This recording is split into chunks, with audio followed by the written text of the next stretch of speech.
बस एक हाँ के इंतजार में रात मेरी गुजर जाएगी। अब तो बस उलझन है साथ मेरे, नींद कहाँ आएगी।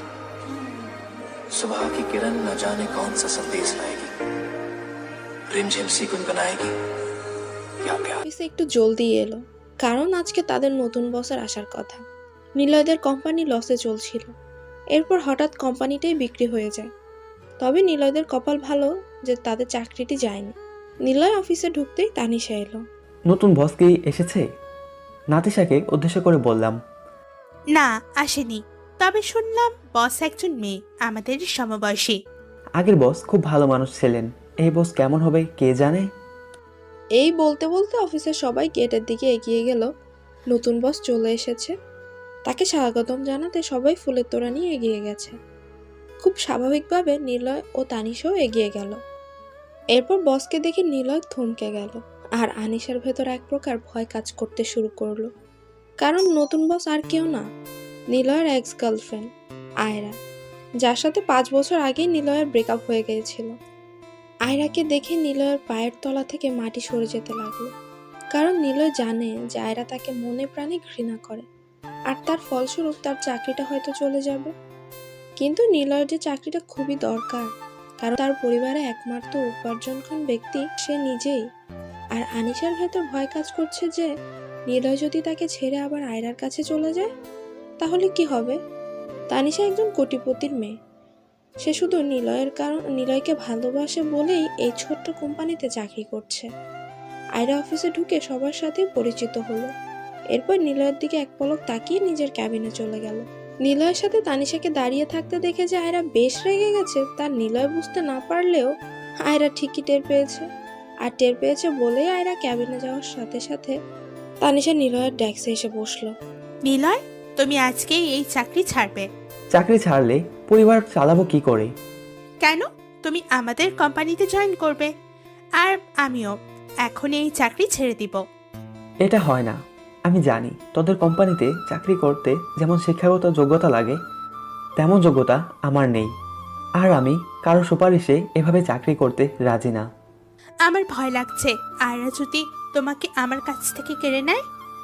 আমি ওর সাথে যা করেছি তারপরে মনে হয় না সে আমার জীবনের সাথে নিজেকে জড়াবে, তাই তোমার ভয় অযৌক্তিক। আর আমি আজ থেকেই চাকরি খোঁজ করব, কোথাও চাকরি পেলে এই চাকরিটা ছেড়ে দেব। মনে মনে বললাম, ভয় কি আর এমনি এমনি পাচ্ছি? সত্যি কথাটা যদি আয়রা জানতে পারে তাহলে তো আমাকে জানে মেরে দিবে, আর তুমি জানলে তো আমাকে ছেড়ে চলে যাবে। ঠিক আছে, দেখো যত তাড়াতাড়ি সম্ভব বের হতে পারো এখান থেকে। আয়রা এতক্ষণ ধরে সিসিটিভিতে দেখছিল যে তানিশা আর নিলয় কথা বলছে। আয়রা দেখছে আর রাগে ফুঁসছে আর বলছে, আনিশা, আমি সমস্ত সত্যিটা জানতে পেরেছি। আমি নিলয়কে আমার করে নেওয়ার জন্য দেশে ফিরে এসেছি। এই কোম্পানিটাও কিনেছি নিলয়ের কাছ থেকে, নিলয়কে নিজের করে নেওয়ার জন্য। এরপর আয়রা পিয়নকে ডেকে বলল নিলয়কে কেবিনে দেখা করে যেতে বলার জন্য। পিয়ন নিলয়ের কাছে এলো। স্যার, ম্যাডাম আপনাকে ডাকছেন। ঠিক আছে, তুমি যাও, আমি যাচ্ছি। কি ব্যাপার, এসেই তোমাকে তলব করলো? হয়তো চাকরি থেকে বরখাস্ত করবে, তাই রিটায়ারমেন্ট লেটারটা দিবে এখন। আচ্ছা, আগে যাই তো। নিলয় আয়রার ক্যাবিনের সামনে গিয়ে may I come in ma'am? Yes. ভিতরে গেল। আয়রা নিলয়কে একটি কন্ট্রাক্ট পেপার দিল। এতে সাইন করুন। এটা কিসের কাজ? আপনাকে এই মুহূর্ত থেকে আমার পিএ অ্যাপয়েন্ট করলাম, আর পিএ পোস্টের জন্য 5 বছরের কন্ট্রাক্ট। এটা মানে আপনি আগামী 5 বছর এখানকার চাকরি ছাড়তে পারবেন না। চাকরি ছাড়তে হলে কোম্পানিকে 2 কোটি টাকা দিতে হবে। নিলয় বুঝতে পারছে না আয়রা কি করতে চাচ্ছে। যেখানে নিলয়ের চাকরি চলে যাওয়ার কথা সেখানে তার প্রমোশন হচ্ছে। এটা অন্য কারোর জন্য খুশির সংবাদ হলেও নিলয়ের জন্য নয়, কারণ 5 বছর এখানে চাকরি করার কথা কোনো দিনই তানিশা মেনে নেবে না। ম্যাম, এই কন্ট্রাক্ট সাইন না করলে হয় না? কেন?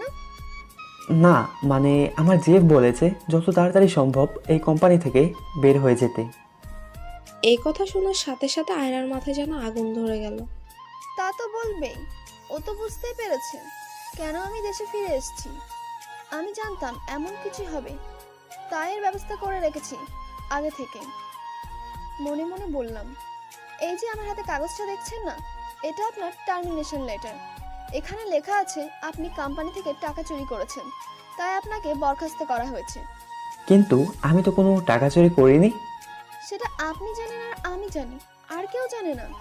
আর আমি যদি বলি কোম্পানির লোকেদের বলি তাদের চাকরি বাঁচাতে মিথ্যা সাক্ষী দিতে, তাহলে তারা রাজি হয়ে যাবে। তারপরে তো আপনি চলে যাবেন, তখন আপনার পরিবারের কি হবে? তাই বলি কি, সিগনেচারটা করে দেন, এতে সবারই ভালো হবে। নিলয় আর না ভেবে সাইন করে দিল। এখন সোজা বাড়ি যাবেন, কাল থেকে আমার পিএ হিসেবে জয়েন করবেন। Okay ma'am. নিলয় চলে গেল। আয়রা নিজে নিজে বলতে লাগলো, আসছে আমাকে জিএফ দেখাতে। এমন সময় তানিশা না বলে আয়রার ক্যাবিনে ঢুকলো। এসবের মানে কি? তুই নিলয়কে 5 বছরের জন্য কন্ট্রাক্ট সাইন করালি কেন? How dare you! তুই আমার কেবিনে আমাকে না বলে ঢুকে আবার আমাকেই তুই তোকারি করছিস। আমি তোর বস, তুই জানিস না? বস ছিলি, এখন আর নেই। আমি চাকরিটা ছাড়ছি, আর নিলয়ও ছাড়ছে। কন্ট্রাক্টের 2 কোটি টাকা আমি দিয়ে দিব, আর কালকে নিলয়কে বিয়ে করব। তোর জন্য 5 বছর শায়নের থেকে দূরে থাকতে হয়েছে আমাকে। এবার তুই কিচ্ছু করতে পারবি না। এই কয়েক ঘন্টায় তুই কি বা করতে পারবি? আজকের দিনটা গেলে কাল সকালেই আমার আর শায়নের বিয়ে কাজী অফিসে। এই বলে তানিশা চলে গেল। আর আয়রা একজনকে ফোন করে বলল, হ্যালো, এই ঠিকানাতে যা, গিয়ে আনিশা নামের মেয়েটাকে রাতেই কিডন্যাপ করবি। অপর পাশ থেকে জি ম্যাম। রাত 12টা। তানিশার জ্ঞান ফিরল। সে দেখল তাকে হাত পা বাঁধা অবস্থায় ফেলে রাখা হয়েছে। তার ঠিক সামনে বসে আছে আয়রা। তানিশার মনে আছে যে সে বাড়ি ফেরার পথে তার মুখের সামনে রুমাল চেপে ধরা হয়েছিল। আয়রা, হ্যাঁ আমি। তুই আমাকে কিডন্যাপ করেছিস? হ্যাঁ, কিডন্যাপ করিয়েছি, এখন বিয়েটাও দিব তোর। বিয়ে দিবি মানে? কার সাথে বিয়ে দিবি? আমি নিলয়কে ভালোবাসি। Just shut up! তুই আমার বেস্ট ফ্রেন্ড হয়ে আমার সাথে এমন করলি। দেখ এবার এর শোধ কিভাবে তুলি। ওই, তোরা বরকে নিয়ে আয়। এবার আয়রার লোকজন একটি ছেলেকে নিয়ে এলো। দেখে বোঝা যাচ্ছে ছেলেটি নেশা করেছে। নেশায় তাল সামলাতে পারছে না, তাই তাকে ধরে ধরে আনা লাগছে। এই যে তোর বর, এবার একে বিয়েটা করে ফেল। বিয়ের পর তোকে শ্বশুরবাড়ির রাঙামাটির একটি গ্রামে পাঠিয়ে দিব। সেখানে ফোনে নেটওয়ার্কও পাবি না, যে নিলয়ের সাথে যোগাযোগ করবি। তোর কি মনে হয় তুই আমাকে জোর করে বিয়ে দিবি আর আমার বাবা তোকে ছেড়ে দেবে? তোর সব অতীতের কুকর্মের কথা আঙ্কেল আমাকে বলে দিয়েছে। আঙ্কেলও এই বিয়েতে সম্মতি দিয়েছে। নে, রেজিস্ট্রারে সাইন কর। না, সাইন করব না আমি। তাহলে গুলি খেয়ে মর। আনিশার মাথায় বন্দুক ঠেকিয়ে। তানিশা আর কিছু না বলে সাইনটা করে দিল, কারণ সে জানে যে আয়রা যা বলে তাই করে। সে যদি বিয়েটা না করত তাহলে আয়রা তাকে মেরে ফেলতো। এভাবে বিয়েটা হয়ে গেল। তারপর তানিশা এর চোখ বেঁধে গাড়িতে বসিয়ে শ্বশুরবাড়ির উদ্দেশ্যে রওনা করিয়ে নিজের বাড়ির উদ্দেশ্যে রওনা হলো আয়রা। আয়রা বাড়ি ফিরতে ফিরতে আয়রার 5 বছর আগের কথা মনে পড়তে লাগলো। কিভাবে সায়নের সাথে তার দেখা হয়েছিল, কিভাবে সম্পর্কটা তৈরি হয়েছিল। ফ্ল্যাশব্যাক 5 বছর আগে। আজ আয়রা, তানিশা আর নিলয়ের ভার্সিটির প্রথম দিন। নিলয়ের বাড়িতে। নিলয়, মনোযোগ দিয়ে পড়াশোনাটা করিস বাবা। তোর বাবা মারা যাওয়ার পর তোকে তার রেখে যাওয়া সর্বস্ব দিয়ে বড় করেছি। তোকে পড়াশোনাটা শেষ করে সংসারে হাল ধরতে হবে, ছোট বোনটার দায়িত্ব নিতে হবে। জি আম্মু, বুঝেছি। আর দেখিস তো যদি 2-1টা টিউশনি জোগাড় করতে পারিস। আসলে নিধির আরেকটা টিচারের কাছে পড়া দরকার, কিন্তু সংসারে টানাটানিতে পেরে উঠতে পারছি না। ঠিক আছে আম্মু, যত তাড়াতাড়ি পারি 1-2টা টিউশন জোগাড় করে ফেলবো। কি করব বল বাবা, লেখাপড়াটা তো শেষ করতে পারিনি, তাই তোর বাবা মারা যাওয়ার পর কোনো চাকরি জোগাড় করতে পারিনি। এই সেলাইয়ের কাজ চালিয়ে যা জোগাড় করতে পেরেছি, আর তোর বাবা জমিয়ে রেখে গিয়েছিল তাই দিয়ে সংসারটা কোনো মতো টিকিয়ে রেখেছি। তাহলে আমি আসি। আয়। আয়রার বাড়িতে। আয়রা, ঘুম থেকে ওঠ, আজকে না তোর ভার্সিটির প্রথম দিন? মা, আজকের এই স্পেশাল দিনেও বাবা নেই। কি আর করার, ব্যবসার কাজের জন্য গতকালই বিদেশে যেতে হয়েছে। না হলে তো তোর বাবা আজকে থেকেই চেয়েছিল, আজকে থাকতেই চেয়েছিল। তবে তোর জন্য একটা গিফট রেখে গেছে তোর বাবা। কে গিফট? আজ থেকে এই গাড়িটা ড্রাইভ করে তুই ভার্সিটি যাবি। ওয়াও, থ্যাঙ্কস মা। থ্যাঙ্কসটা তোর বাবাকে দিস। ওকে। তানিশা কি তোর সাথে যাবে নাকি আলাদা যাবে? আমি যাওয়ার সময় ওকে পিক করে নিব। কিছুক্ষণ পর আয়রা বেরিয়ে গেল তানিশার বাড়ির উদ্দেশ্যে। আয়রা আর তানিশা যথাসময়ে ভার্সিটি এসে পৌঁছালো। তারা নিজেদের ক্লাসে ঢুকলো। ঢুকে আয়রা চোখ পড়লো নিলয়ের উপর। নিলয়কে দেখতে সব থেকে আলাদা লাগছে, কারণ আজকে ভার্সিটির প্রথম দিন। সবাই বেশ ভালো মানের জামা কাপড় পরে এসেছে, সেখানে নিলয়ের জামা কাপড় খুবই সাধারণ। দেখ ছেলেটা কি খ্যাত, কোন দিন কোন জামা পরে আসতে হয় সে ধারণাও নেই। আসলে ক্লাসের সৌন্দর্যটাই নষ্ট করে দিয়েছে। সবাই রং বেরঙের নতুন জামা পরেছে, মাঝে একটা ফিকে রঙের পুরনো জামা পরে এসেছে। জামা কাপড় দেখে বোঝা যাচ্ছে খুব একটা ভালো পরিবারের ছেলে না। এর থেকে দূরে থাকাই ভালো। এইসব ছেলেদের নজর আবার বড়লোক পরিবারের মেয়েদের দিকে বেশি হয়। এরপর ক্লাস শুরু হলো। আজকে যেহেতু প্রথম ক্লাস, তাই আজ টিচাররা সব স্টুডেন্টদের সাথে পরিচিত হলো। একে একে সবাই পরিচিত হচ্ছিল। এরপর আসলো নিলয়ের পালা। নিলয়ের পরিচয় দেওয়ার আগেই প্রফেসর বলল, স্টুডেন্টস, এ হলো নিলয়, এই ক্লাসের সেরা ছাত্র। বোর্ড পরীক্ষায় সারা দেশে পঞ্চম হয়েছে। নিলয়, তোমার বিষয়ে কিছু বলো। নিলয় নিজের পরিচয় দিল। তানিশা ফিসফিস করে আয়রাকে বলছে, এই ছেলে নিশ্চিত পরীক্ষায় নকল করে এত ভালো রেজাল্ট করেছে। চেহারা দেখে তো মনে হয় না এত ভালো রেজাল্ট করার যোগ্যতা ওর আছে। আমার কিন্তু তা মনে হচ্ছে না, দেখে তো সহজ সরলই লাগে।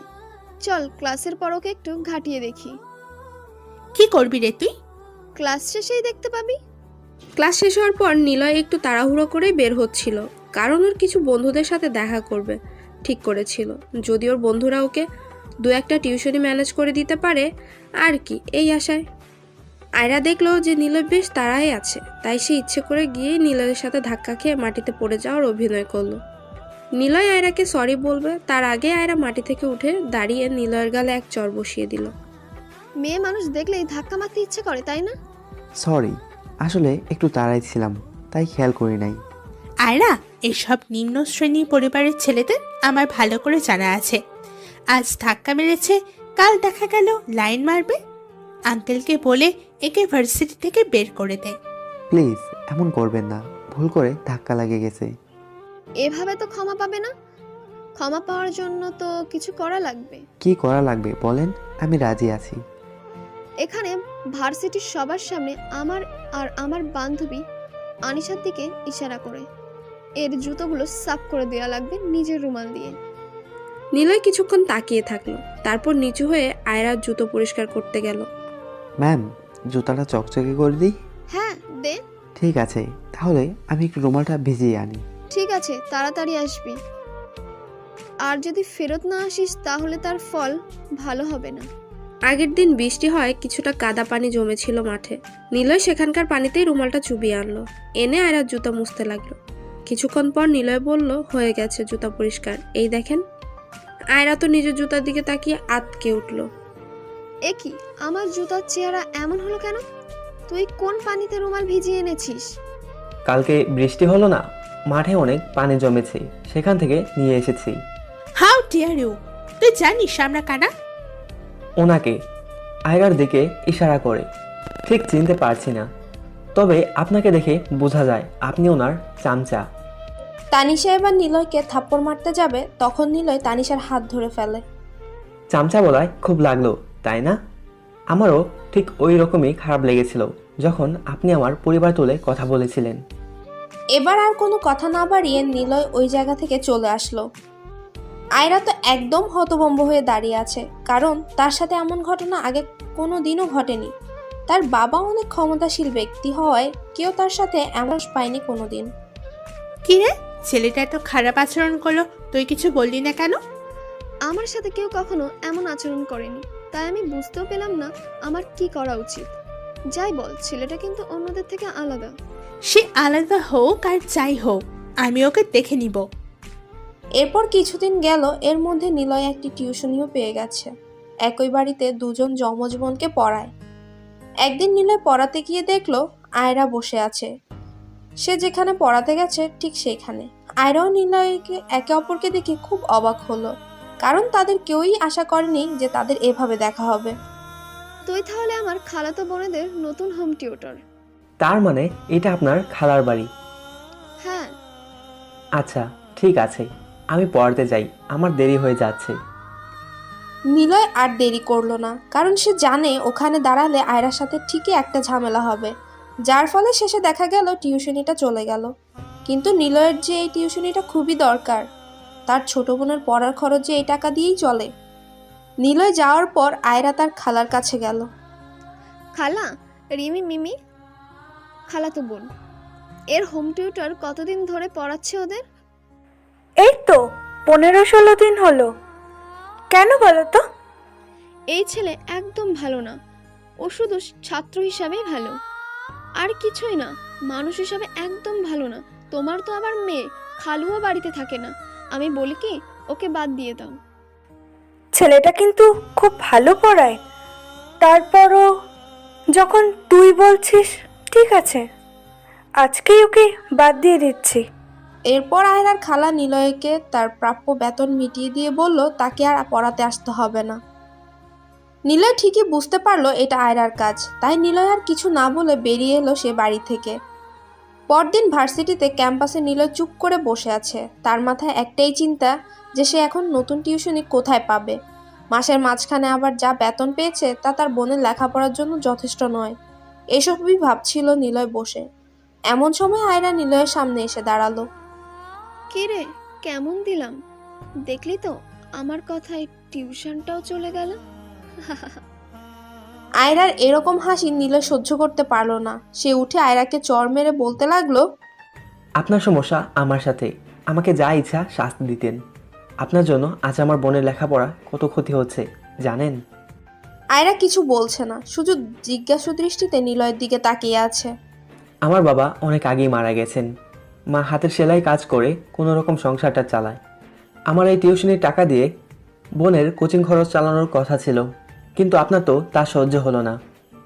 এরপর নিলয় চলে গেল আর আয়রা সেখানেই দাঁড়িয়ে থাকলো। আয়রার নিজের কাছেই খারাপ লাগছে। কিছুক্ষণ পর আয়রা গাড়িতে উঠে গাড়ি ড্রাইভ করতে লাগলো, কিন্তু আজ সে বড্ড অন্যমনস্ক গাড়ি চালানোতে, কোনোভাবেই মনোযোগ দিতে পারছে না। যখনই গাড়ি চালানোতে মনোযোগ দিতে যাচ্ছে তখনই নিলয়ের কথাগুলো মনে পড়ে যাচ্ছে। না, ছেলেটার সাথে একটু বেশি বাড়াবাড়ি করে ফেলেছি। ওই দিন যেটা হয়েছিল সেখানে আমারই দোষ ছিল, গতকালও আমারই দোষ ছিল। আমি ওকে সরি। আয়রা আর কিছু বলার আগেই একটা গাড়ি এসে তার গাড়িকে ধাক্কা দিল। এরপর আয়রা যখন জ্ঞান ফিরল তখন সে হসপিটালের বেডে। আয়রার জ্ঞান ফেরার পর দেখলো তার বেডের পাশে তার মা বসে আছে। আয়রার চোখ খোলা দেখে ওনার মুখে রাজ্য জয়ের এক হাসি ফুটে উঠল। আমি এখন কোথায়? তুই হসপিটালে, কতবার বলেছি সাবধানে গাড়ি চালাবি, দেখলি তো কি হয়ে গেল। আমাকে এখানে নিয়ে আসলো কে? তোমাকে খবর দিল কে? একটা ছেলে তোকে এখানে নিয়ে এসেছে, আমাকে তোর খালা খবরটা দিয়েছে। ওই ছেলেটা তোর খালাকে চিনে, তাই সে তোর খালাকে তোর অ্যাক্সিডেন্টের খবর দেয়। তোর অনেক ব্লাড লস হয়েছিল, সেই তোকে ব্লাড দিয়েছে। ছেলেটা অনেক ভালো জানিস, তোকে ব্লাড দেওয়ার জন্য ওকে কিছু টাকা দিতে চেয়েছিলাম, সে কোনো মতেই নিল না। সে এখন কোথায়? 14 ঘন্টা পর তোর জ্ঞান ফিরেছে, আমার সাথেই ছিল। যখন ডক্টর বলল তুই আউট অফ ডেঞ্জার, সে তখন চলে গেল।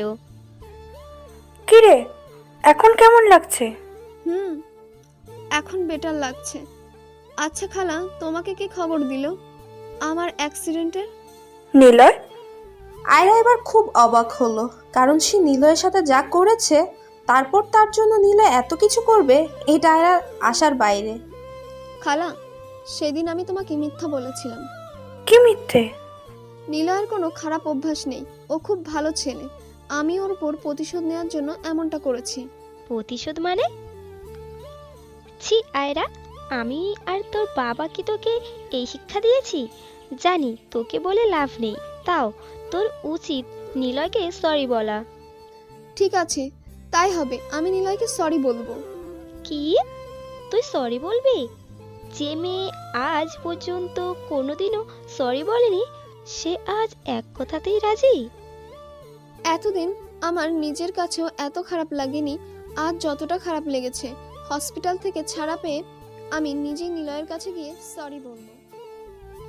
আজ 20 দিন পর আয়রা হসপিটাল থেকে ছাড়া পেয়েছে। ছাড়া পেয়ে সে ভার্সিটি গেল, তবে ক্লাস করতে নয়, নিলয়ের সাথে দেখা করতে। এই 20 দিন সে শুধু নিলয়কে নিয়েই ভেবেছে। আয়রা বুঝতে পারছে যে সে নিলয়ের প্রেমে পড়ে গেছে। আয়রা ভার্সিটির গেটে দাঁড়িয়ে অপেক্ষা করছিল, এমন সময় দেখলো নিলয় একটা মেয়ের সাথে বেশ হেসে হেসে কথা বলতে বলতে আসছে। এটা দেখে আয়রার খুব রাগ হলো। সে হনহন করে নিলয়ের কাছে হেঁটে গেল, গিয়ে নিলয়কে নিজের গাড়ি পর্যন্ত টানতে টানতে নিয়ে এলো। এখানে আনলেন কেন? আমি তো কিছু করি নাই। মেয়েদের সাথে কথা বলতে খুব ভালো লাগে তাই না? খুব তো হেসে হেসে কথা বলছিলি ওই মেয়েটার সাথে।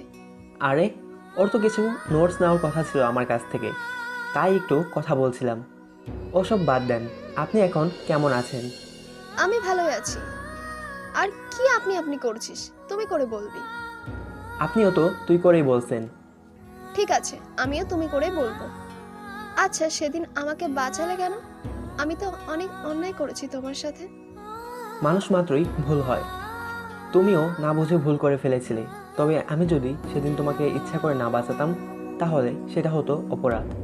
আমি অতীতে যা করেছি তার জন্য সরি। It's okay. আমরা কি বন্ধু হতে পারি? হ্যাঁ, তা হতে পারি। এইভাবে নিলয় ও আয়রার বন্ধুত্ব শুরু হয়। আয়রা ওর খালাকে বলে নিলয়ের টিউশনি ফিরিয়ে দিয়েছে, কারণ নিলয় কোনো অপরিচিত মেয়েকে যাতে পড়াতে যেতে না পারে, এজন্য আয়রা কোনো রিস্ক নেয়নি। এইভাবে নিলয় ও আয়রার বন্ধুত্ব ভালোই চলছিল। হঠাৎ একদিন তানিশা ভার্সিটিতে এলো। কি রে আনিশা, 2 মাসের ট্যুর করে অবশেষে তাহলে দেশে ফেরার ইচ্ছা হলো? তোর অ্যাক্সিডেন্টের খবর পেয়েছিলাম, কিন্তু কি করব, তখন আমি অলরেডি দেশের বাইরে চলে গিয়েছি। তানিশা এবার নিলয়কে আয়রার পাশে দেখে বলল, কি রে, তুই এই ছোট লোকটার সাথে কবে থেকে মেশা শুরু করলি? বলছিলাম না সেদিন যে ঠিকই একদিন তোর পিছনে লেগে যাবে। আয়রা তানিশার এরকম কথায় নিজের রাগ সামলাতে না পেরে তানিশার গালে এক চড় বসিয়ে দিল। নিলয় আমার কাছে ফ্রেন্ডের চেয়েও বেশি। নিলয় না থাকলে আজ হয়তো বেঁচেই থাকতাম না। তাই এখন থেকে নিলয়ের সম্পর্কে কিছু বলার আগে ভেবে বলবি, না হলে আজ যে ঘটনাটা ঘটলো তার পুনরাবৃত্তিও ঘটতে পারে। নিলয় সবকিছুই খুব অবাক হয়ে দেখছে, কারণ সে কোনোদিনও আশা করেনি যে আয়রা তার হয়ে তানিশার সাথে এমনটা করবে। সরি রে, আমি আসলে না জেনে এসব বলে ফেলেছি। সরি নিলয়। মনে মনে বললাম, তুই এই ছেলের জন্য আমাকে চড় মারলি, তোর প্রেমিককে আমি তোর থেকে দূরে সরিয়ে দিব। ঠিক আছে, এরপর যেন এইরকম ভুল আর না হয়। আচ্ছা তুই এখানে থাক, আমার নিলয়ের সাথে কিছু কথা আছে। এরপর আয়রা নিলয়কে আলাদা একটা জায়গায় নিয়ে এলো, এসে বলল, নিলয়, আমি কোনো কিছু ঘুরিয়ে বলতে পছন্দ করি না। যা বলা সোজাসুজি বলে দিই। তাই সেই রকম একটা কথা তোমাকে আজ বলতে চাই। কি কথা বলবো? নিলয়, আমি তোমাকে ভালোবেসে ফেলেছি। আর সেটা আজ থেকে নয়, যেদিন তুমি আমাকে বাঁচিয়েছিলে সেদিন থেকেই তোমার প্রতি একটা ফিলিংস তৈরি হয়েছে।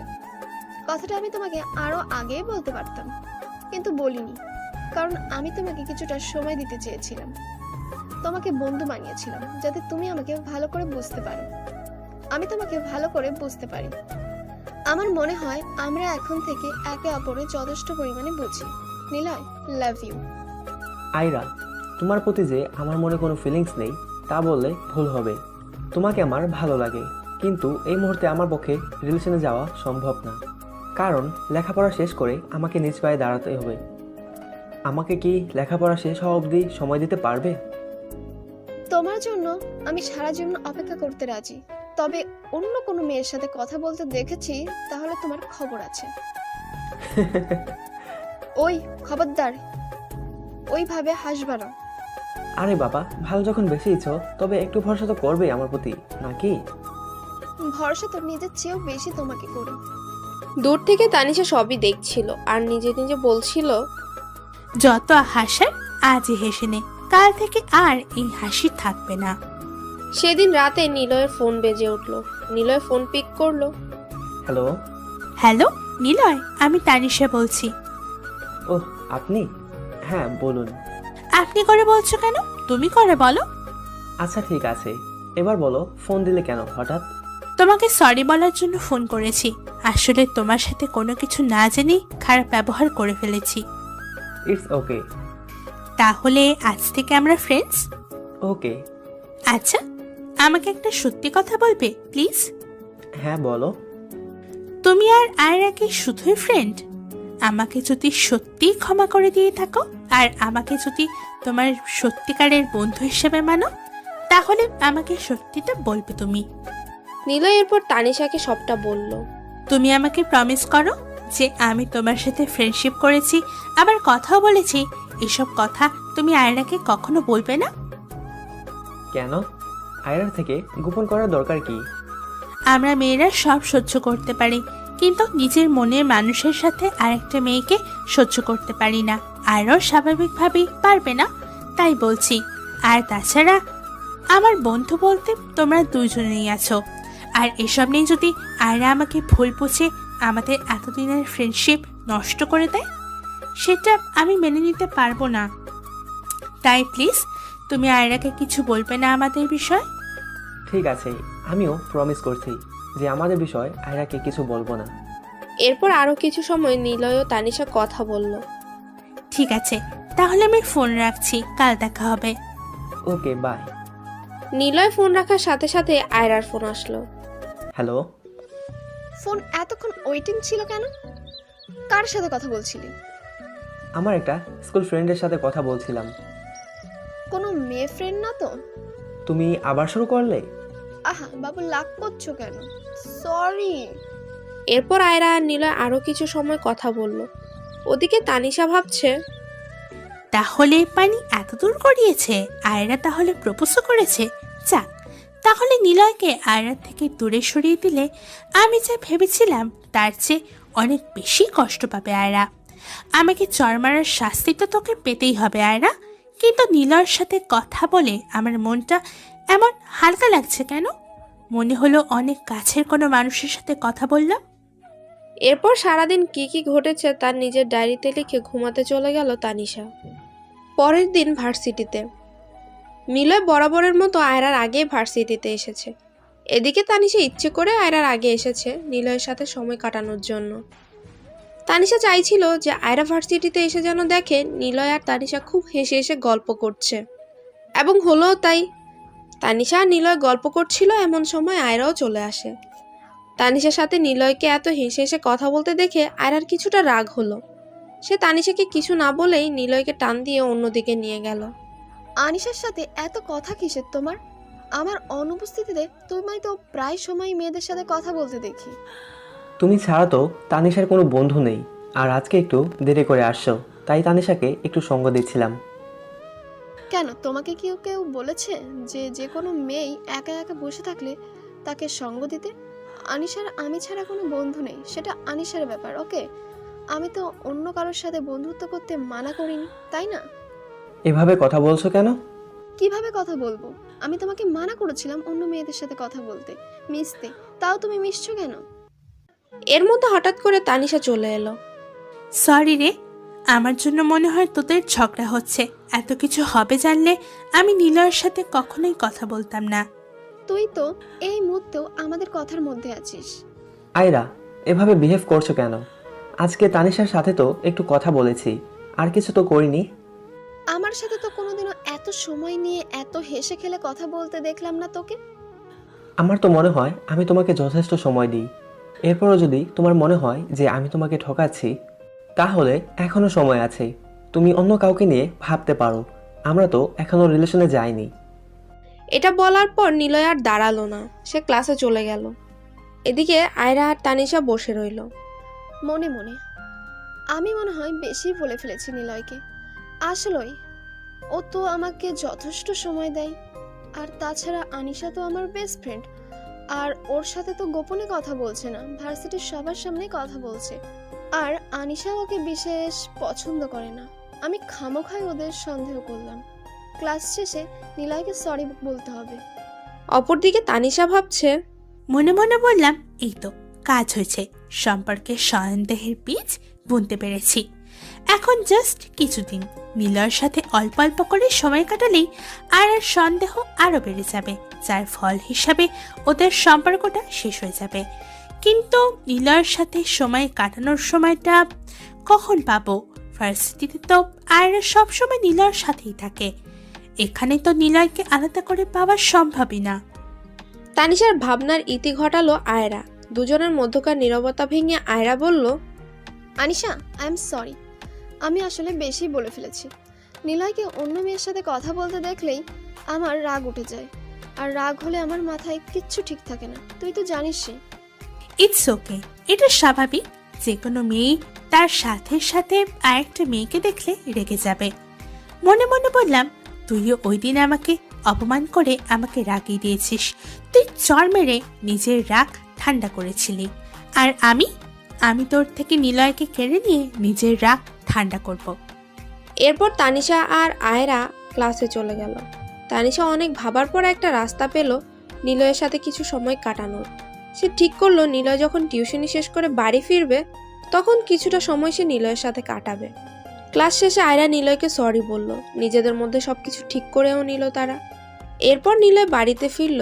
বাড়িতে ফেরার পর নিলয়ের ফোনে তানিশার কল আসলো। হ্যালো। হ্যালো, বাড়ি পৌঁছে গেছো? হ্যাঁ, পৌঁছে গেছি। তুমি পৌঁছেছো? হ্যাঁ। আচ্ছা নিলয়, তুমি কি তোমার টিউশন শেষে আমাকে একটু সময় দিতে পারবে প্রতিদিন? বিকালের সময়টা আমি খুব বোর হই, আর বিকালের সময়টা আয়রাকেও পাওয়া যায় না। ওর মা বাবার সাথে কাটায় ওই সময়টা, আর আমার মা বাবা তো সারাদিন ব্যবসা নিয়েই পড়ে থাকে। হ্যাঁ, আমার কোনো সমস্যা নেই। কোথায় দেখা করবে বলো? না, তোমাকে আসতে হবে না। তুমি কোথায় পড়ো আমাকে ঠিকানাটা বলো, আমি তোমাকে পিক করে নিব। নিলয় তানিশাকে ঠিকানা বলে দিল। এরপর থেকে এভাবেই প্রতিদিন নিলয় তানিশার সাথে কিছুটা করে সময় কাটায়, যেটা আয়রা জানে না। এসব প্রায় 15 থেকে 20 দিন ধরেই চলছে। বিকালে টিউশনির পর নিলয় কোথায় থাকে এরকম কোনো প্রশ্ন আয়রা যখনই নিলয়কে জিজ্ঞেস করে তখন হয় নিলয় মিথ্যা বলে, নয়তো এড়িয়ে যায়। আয়রাও অন্ধের মতো বিশ্বাস করে নেয়।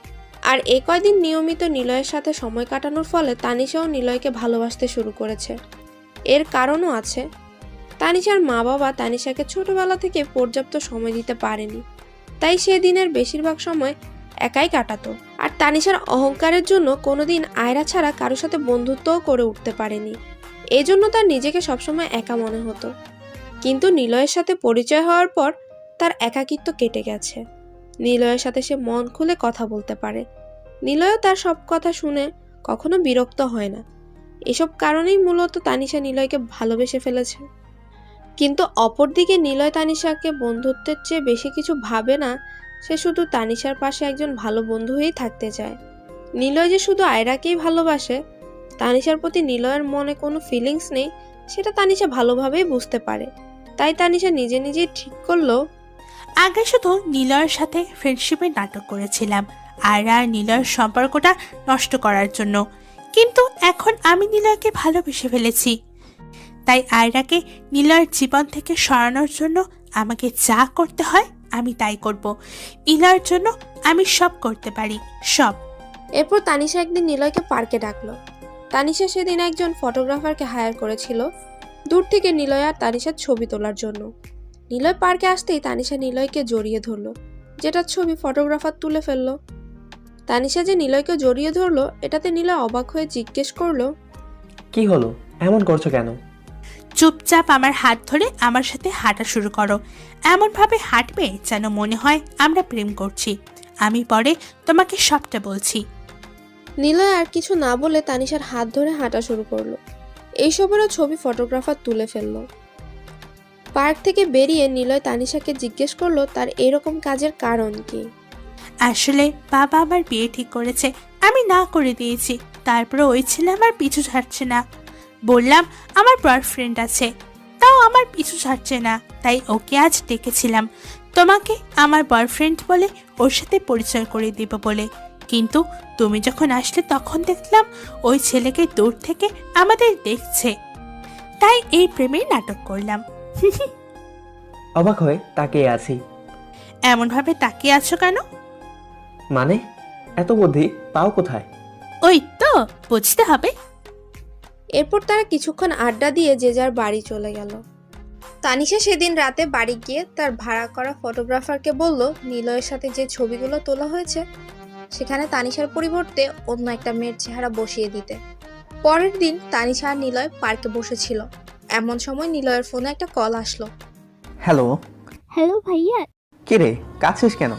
তুই জলদি বাড়ি আয়, আম্মু অজ্ঞান হয়ে গেছে। নিলয় আর তানিশা দেরি না করে বাড়ির উদ্দেশ্যে রওনা হলো। তারপর তারা নিলয়ের মাকে হসপিটালে নিয়ে গেল। তানিশা নিলয়ের মাকে যে হসপিটালে নিয়ে গেছে, তানিশার বাবা সেটার অন্যতম ট্রাস্টি, যেটা নিলয় জানে না। নিলয়ের মা অসুস্থ হওয়াতে তানিশা মনে মনে বেশ খুশি। মনে মনে বললাম, শাশুড়ি পারফেক্ট টাইমে অসুস্থ হয়েছে, এখন এমন ব্যবস্থা করব যাতে মায়ের চিকিৎসার জন্য নিলয় অনেক টাকার দরকার পড়ে। আমি নিলয়কে টাকা অফার করব।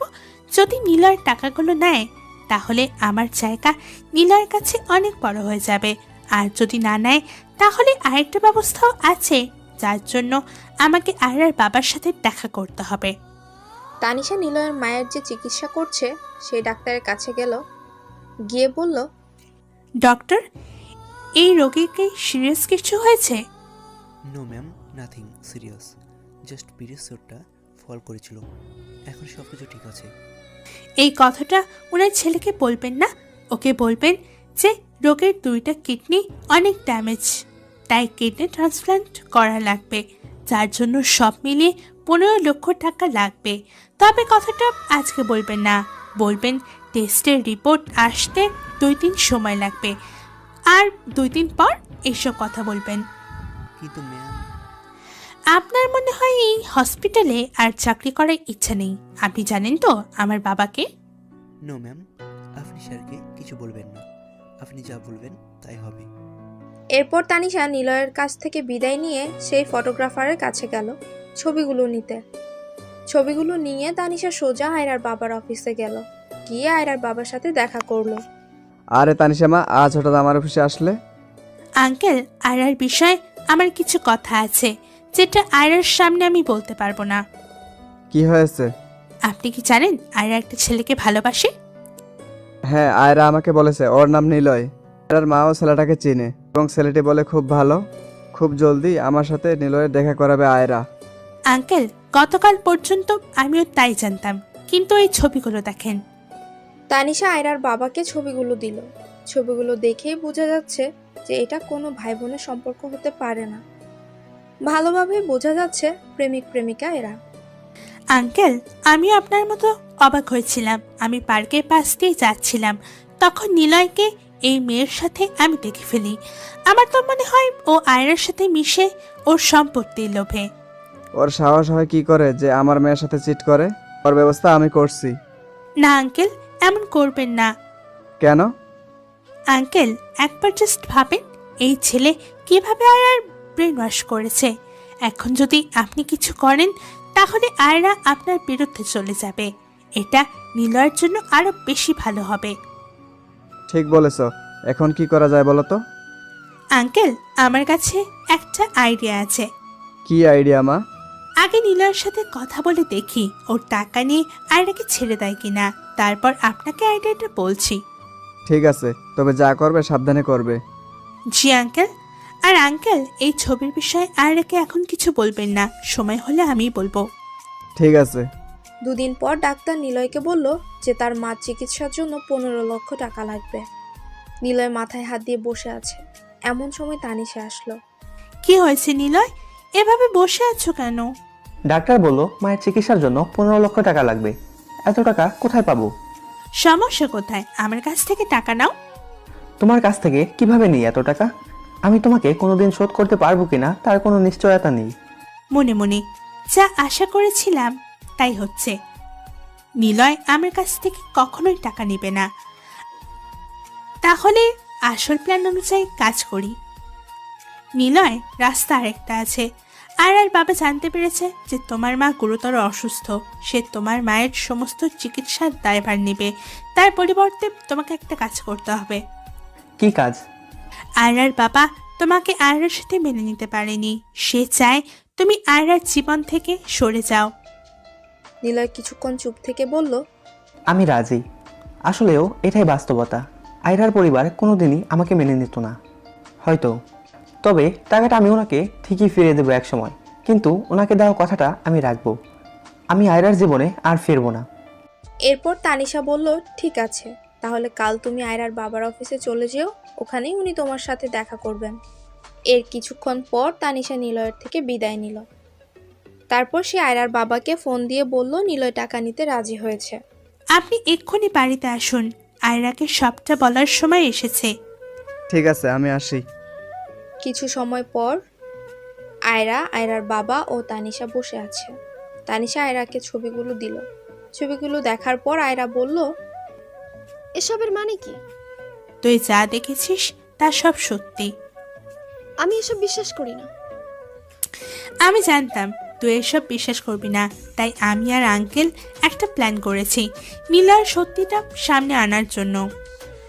কি প্ল্যান? তারপর তানিশা আয়রাকে নিলয়ের চাওয়া টাকার কথা বলল। আয়রা কথাগুলো শুনছে আর চোখ দিয়ে পানি ফেলছে। এরপর রাতে নিলয়ের ফোনে তানিশা ফোন করলো। হ্যালো। নিলয়, আয়রার বাবা বলেছে টাকা তোমাকে সে দিবে, কিন্তু টাকা নেওয়ার পর আয়রা যখন তোমার সামনে আসবে তখন তুমি আয়রার সামনে এমন নাটক করবে যেন মনে হয় তুমি আসলে আয়রাকে ভালোবাসোনি, ভালোবেসেছ আয়রার টাকাকে। ঠিক আছে। আর আয়রা কিন্তু সিসিটিভিতে সব দেখবে আর শুনবে, সো শুরু থেকেই নাটক করে যাবে। ঠিক আছে। পরের দিন আয়রার বাবার অফিসে। আমার মেয়ের সাথে এরকম না করলেও পারতে। আমাকে কি টাকা দিতে ডেকেছেন নাকি জ্ঞান দিতে ডেকেছেন? টাকার জন্য আমি সব করতে পারি। টাকা দেন এখন। শুনেছি নিজের মাকে অনেক ভালোবাসো। হ্যাঁ। তাহলে আগে নিজের মায়ের কসম খাও যে টাকাটা নেওয়ার পর আর তুমি কখনো আর জীবনে ফিরবে না। ঠিক আছে, আমি নিজের মায়ের কসম খেয়ে বলছি, আমি আর কোনোদিন আয়রার জীবনে ফিরবো না। নিলয়ের টাকার ব্যাগটা নিয়ে বের হয়ে যাচ্ছিল, এমন সময় তার সামনে আয়রা এসে দাঁড়ালো।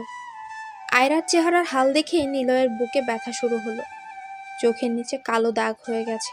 সারা রাত কাদার ফলে চোখগুলো ফুলে খুবই ভয়ানক অবস্থা।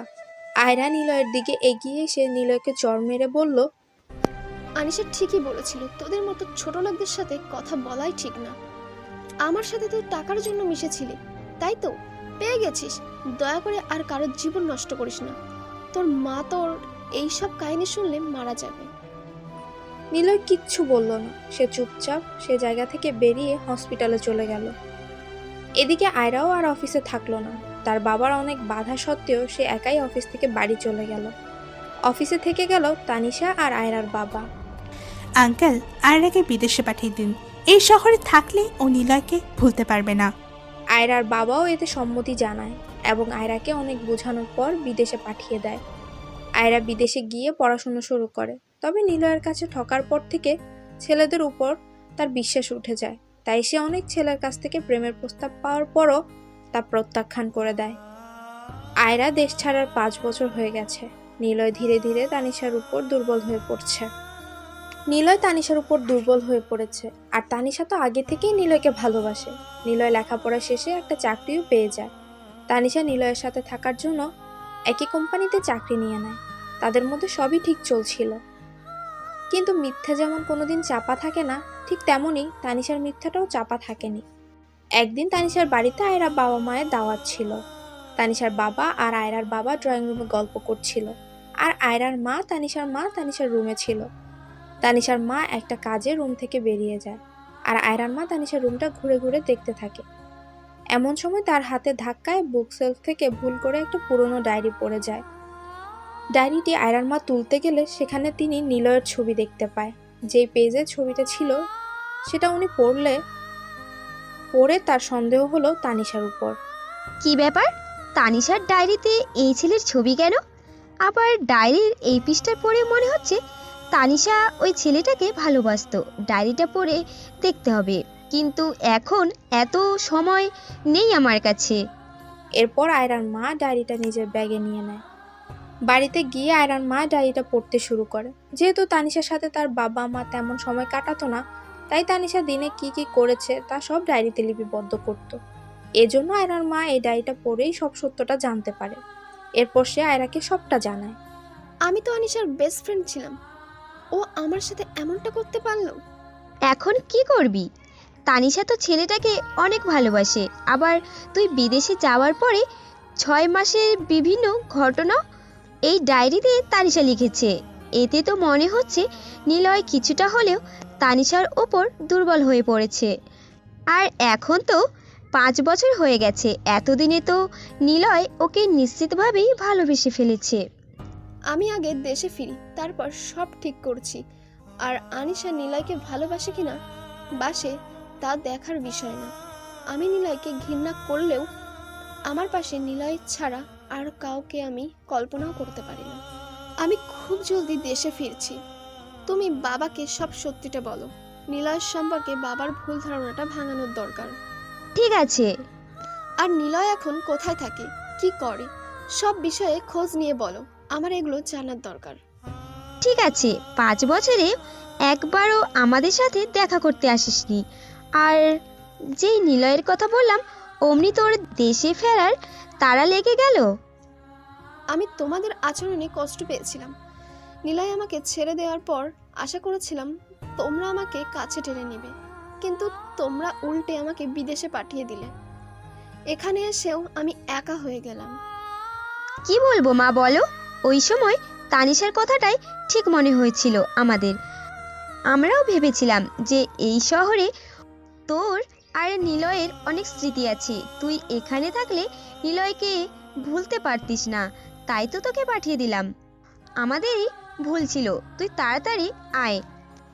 এর কিছুদিন পরই আয়রা দেশে ফিরে। দেশে ফেরার পর আয়রার বাবা ও আয়রার মা বসে আছে।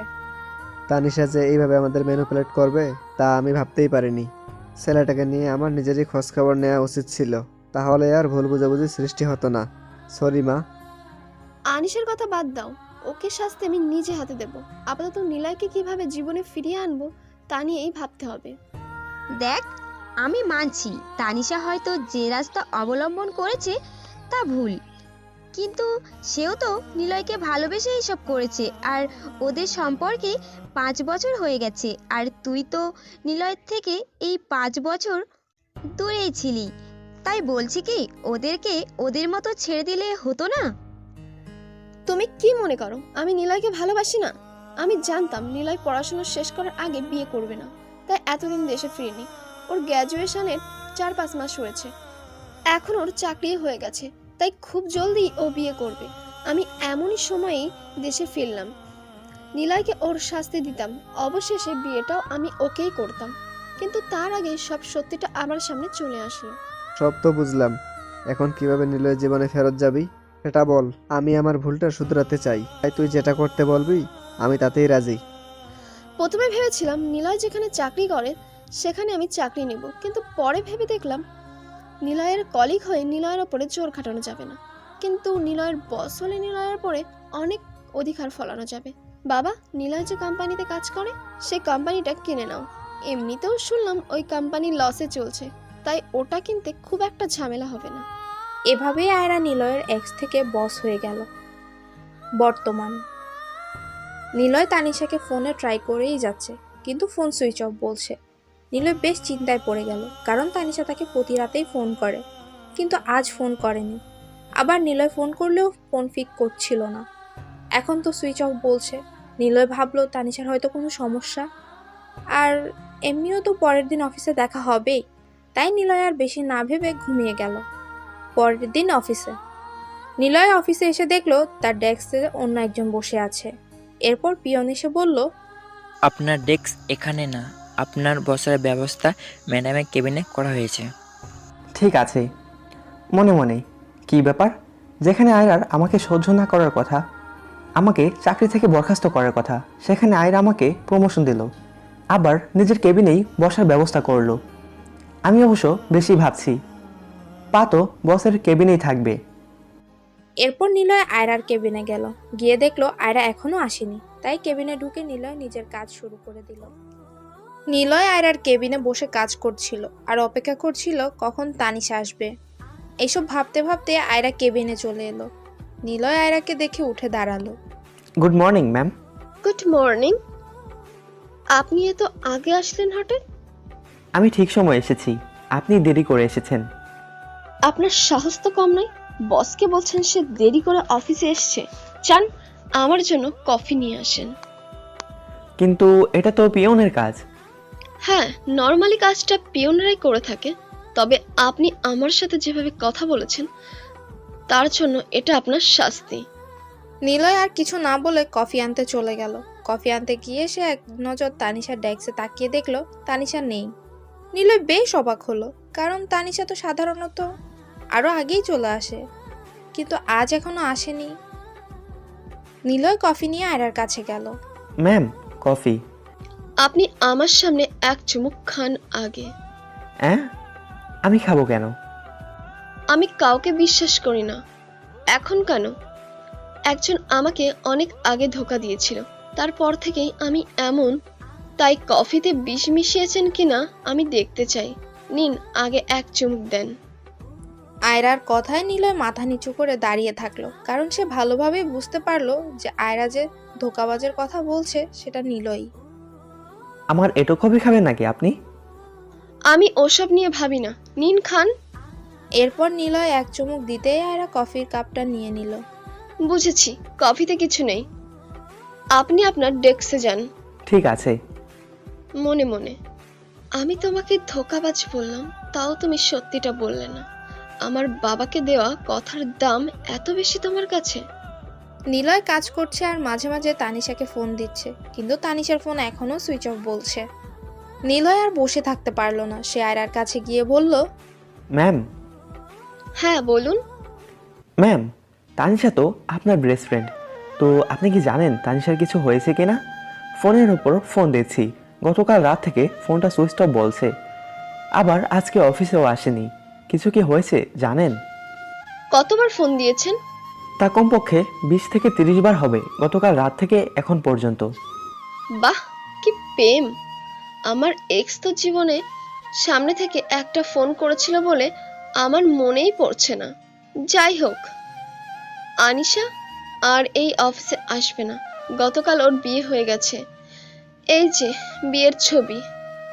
আয়রা নিজের ফোন থেকে নিলয়ের বিয়ের ছবি দেখালো। এসবের মানে কি? আপনি মনে হয় আমার সাথে মজা করছেন। তানিশা আমাকে ভালোবাসে, আর খুব জলদি আমাদের বিয়ে হওয়ার কথা ছিল। ভালোবেসে? নিজেকে কি ভাবেন? আনিশার যোগ্য মনে করেন নিজেকে? আনিশার যে বর, তার আমেরিকাতে বিশাল বড় ব্যবসা আছে, আর আপনি এই কোম্পানির 2 পয়সার এক কর্মচারী মাত্র। কিন্তু ও যে বলেছিল ও আমাকে ভালোবাসে। মিথ্যা বলেছি? আমার মনে হয় আপনিও জীবনে কারোর সাথে এমন ধোঁকাবাজি করেছিলেন, তাই আপনার সাথেও এমনটা হলো। আসলে ঠিক আপনার সাথে এমনটা আপনার খারাপ ভাগ্যের জন্য হয়নি, আমিও কিছুটা এর জন্য দায়ী। আমি বিয়ের প্রস্তাবটা নিয়ে গিয়েছিলাম আর আঙ্কেল আন্টিকে কনভিন্স করে জোর করে বিয়েটা দিই। অবশ্য জোর করে বিয়ে দিয়েছি বললে ভুল হবে, আনিশাও তো বাধ্য ছিল না। মনে মনে, তবে সত্যিটা হলো আনিশা যেভাবে আমাদের সবাইকে ঠকিয়েছে, আঙ্কেল তার শোনার সাথে সাথে বলে দিয়েছে আনিশা তার মেয়ে নয়। যে মানুষ নিজের জীবনে অসৎ পথে থেকে পয়সা উপার্জন করেনি, তার মেয়ে কিনা 15 লাখ টাকা আর হসপিটালকে অসৎভাবে পাইয়ে দিয়েছে। আর আনিশার বিয়ে কোনো বড় ব্যবসায়ীর সাথে হয়নি। নিলয় কিছু না বলে মাথা নিচু করে নিজের ডেস্কে চলে গেল। সে বুঝতে পারছে আয়রা কেন তার সাথে এমন করেছে। দোষ তো আসলেই তারই, তার বোঝা উচিত ছিল। আয়রা এর মতো তানিশাও বড় লোকেরই মেয়ে, সে তো আসলেও তানিশার যোগ্য না। এসবই ভাবছিল নিলয় বসে বসে। এভাবেই লাঞ্চ টাইম হয়ে গেল। নিলয়ের সেদিকে কোনো খেয়াল নেই, সে মাথা নিচু করেই বসে আছে। এমন সময় আয়রা নিলয়ের ডেস্কে এলো। লাঞ্চ টাইম হয়ে গেছে, চলেন আমার সাথে। আমি কোথায় যাব? আমি নিজের হাতে রান্না করেছি, আজকে লাঞ্চ এনেছি। প্রথমত আমার লাঞ্চের কোনো ইচ্ছে নেই, আর দ্বিতীয়ত আমি বাড়ি থেকে লাঞ্চ এনেছি। আপনার মত?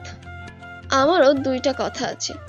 প্রথমত, আপনি আমার বিয়ে, তাই আমি যেখানে যাব আপনাকে সেখানে যেতে হবে। আর দ্বিতীয়ত, গতকাল আমার 5 বছর পূর্ণ একটা প্রতিশোধ পেয়ে গেছি, তাই সেটার সেলিব্রেট করার জন্য আপনাকে নিজে হাতে রান্না করে খাওয়াবো। এবার কি বেশি হয়ে যাচ্ছে না? আমি হয়তো ধোঁকা দিয়েছিলাম, কিন্তু কারো কাটা ঘায়ে নুনের ছিটা তো দেইনি। আমি সেসব কিছু শুনতে চাই না। আমি আপনার boss and it's my order. Niloy বাধ্য হয়েই আয়রার সাথে গেল। নিলয় দেখলো আয়রা সব নিলয়ের পছন্দের খাবার রান্না করে এনেছে। এতে নিলয় কিছুটা অবাক হলো। আয়রা জোরাজোরিতে নিলয় খাওয়া শুরু করলো, কিন্তু তার গলা দিয়ে খাবার নামছে না। নামবে কি করে? তানিশাকে যে কোনোভাবেই নিলয় ভুলতে পারছে না। বারবার তার তানিশার কথা মনে পড়ছে। আয়রা এবার রেগে গেল, কারণ তানিশার কথা ভেবে নিলয় তার রান্না খাবার খাচ্ছে না। আনিসের কথা ভাবছেন?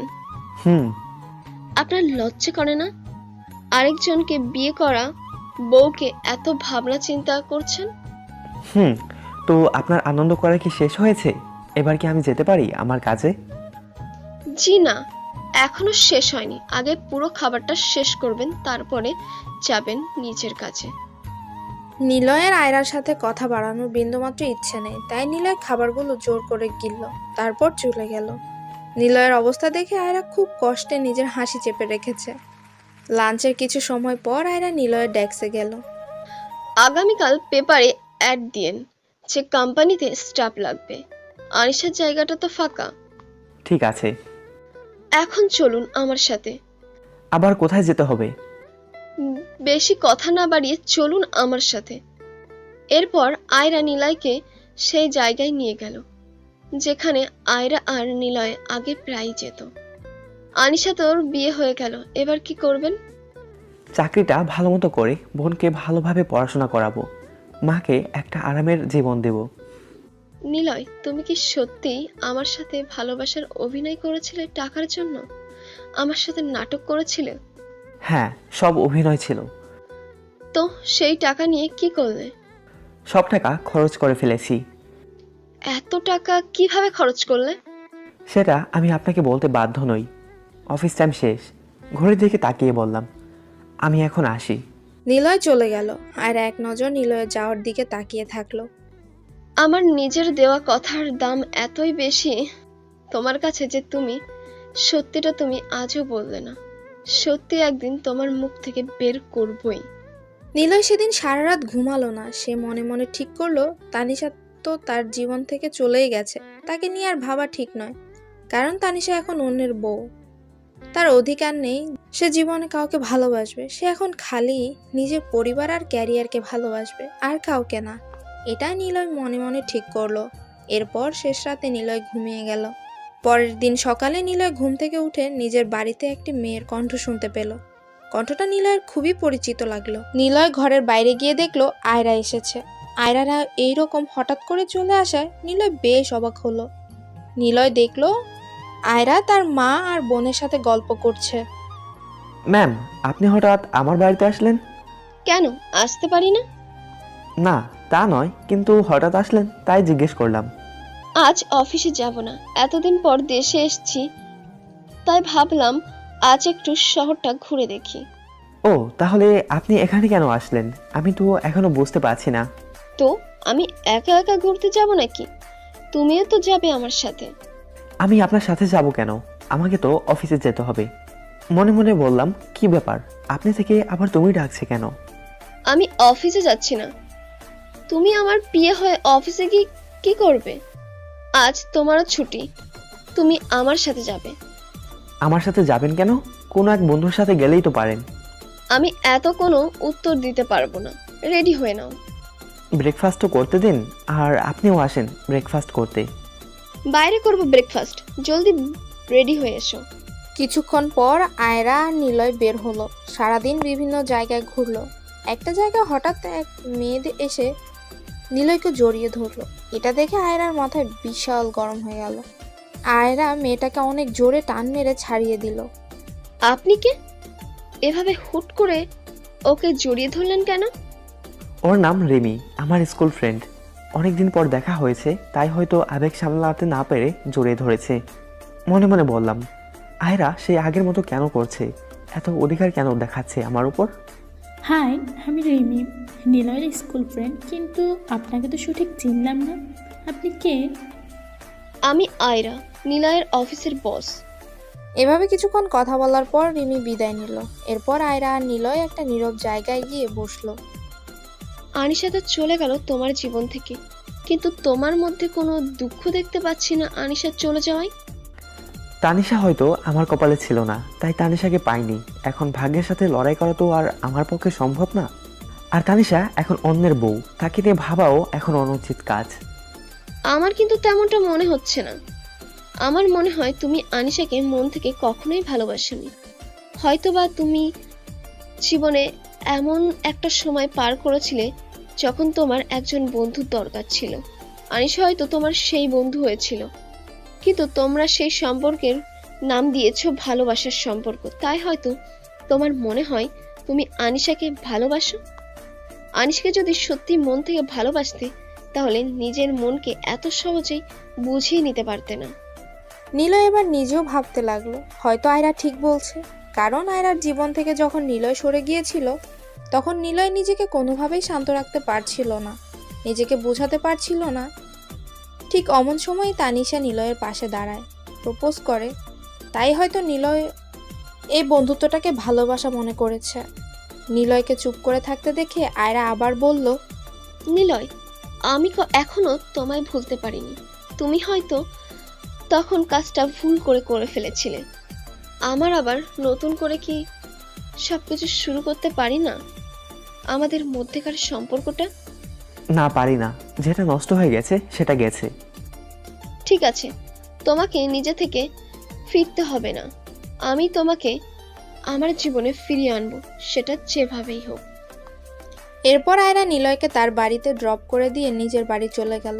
নিজের বাড়ি গিয়ে আয়রা হতাশ হয়ে বসে ভাবছিল, কি করলে নিলয়কে আবার তার প্রেমে ফেলা যায়। এমন সময় আয়রার মা আসে। কিরে, এভাবে বসে আছিস কেন মন খারাপ করে? আয়রার মা তাকে সবটা বলল।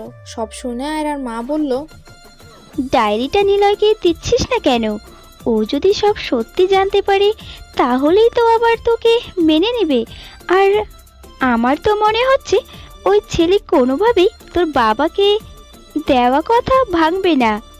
ডায়েরির সত্যিটা জানলে নিলয় মনে করবে না ও জানা হলেও আমাকে কষ্ট দিয়েছে। এতে ওর মধ্যে একটা অপরাধ বোধ কাজ করবে, আর ও হয়তো সেই অপরাধ বোধ থেকে আমাকে মেনে নিবে, যেটা আমি চাই না। আমি চাই আমাকে আবার ভালোবাসতে শুরু করুক। হ্যাঁ, তবে এটা ঠিক, বাবাকে দেওয়া কথা ও হয়তো ভাঙবে না। সেই জন্যই কিছু একটা করতে হবে। কি করবি? এমন কিছু করতে হবে যাতে নিলয় বুঝতে পারে যে বাবা ওকে আমার সাথে মেনে নিয়েছে। এরপর আয়রা ও তার মা কিছুক্ষণ কথা বলল। এভাবে 7 দিন কেটে গেছে। এই 7 দিনে আয়রা অনেক চেষ্টা করেছে নিলয়ের কাছে আসার, কিন্তু আয়রা কোনোভাবেই সফল হতে পারেনি। আজ আয়রার অফিসে একটা ইন্টারভিউ আছে। তানিশার পোস্টের জায়গায় লোক নেওয়া হবে। এখানে রাজ নামে একটি ছেলে সবচেয়ে যোগ্য। সে বিদেশ থেকে পড়ালেখা করে এসেছে, যে কারণে সে সব ক্ষেত্রে অন্যদের থেকে আলাদা, আবার দেখতেও হ্যান্ডসাম আর স্মার্ট। ইন্টারভিউ বোর্ডে। আপনি বিদেশ থেকে স্টাডি করে এসে এখানে কেন অ্যাপ্লাই করছেন? আপনার রেজাল্ট তো অনেক ভালো। আপনি তো ওখানেই সেটেল হয়ে যেতে পারতেন ইচ্ছা করলে। আমার বাবা মা এখানে থাকেন, আর তারা এদেশে ছেড়ে ওখানে যেতে নারাজ, তাই আমি ফিরে এসেছি। আপনি 5 বছর পর নিজেকে কোথায় দেখতে চান? আপনার পাশে। সরি, মানে 5 বছর পর আপনার পিএ পোস্টে নিজেকে দেখতে চাই। আপনার পরে তো আপনার পিএর জায়গা এই অফিসে। আমার বর্তমান পিএ যদি তার জায়গা ছেড়ে দেয়, তাহলে হয়তো জায়গাটা নিতে পারবেন, আদারওয়াইজ নট। শুধু কাজ জানলে হয় না, সবার কাছে গ্রহণযোগ্য থাকতে হয়।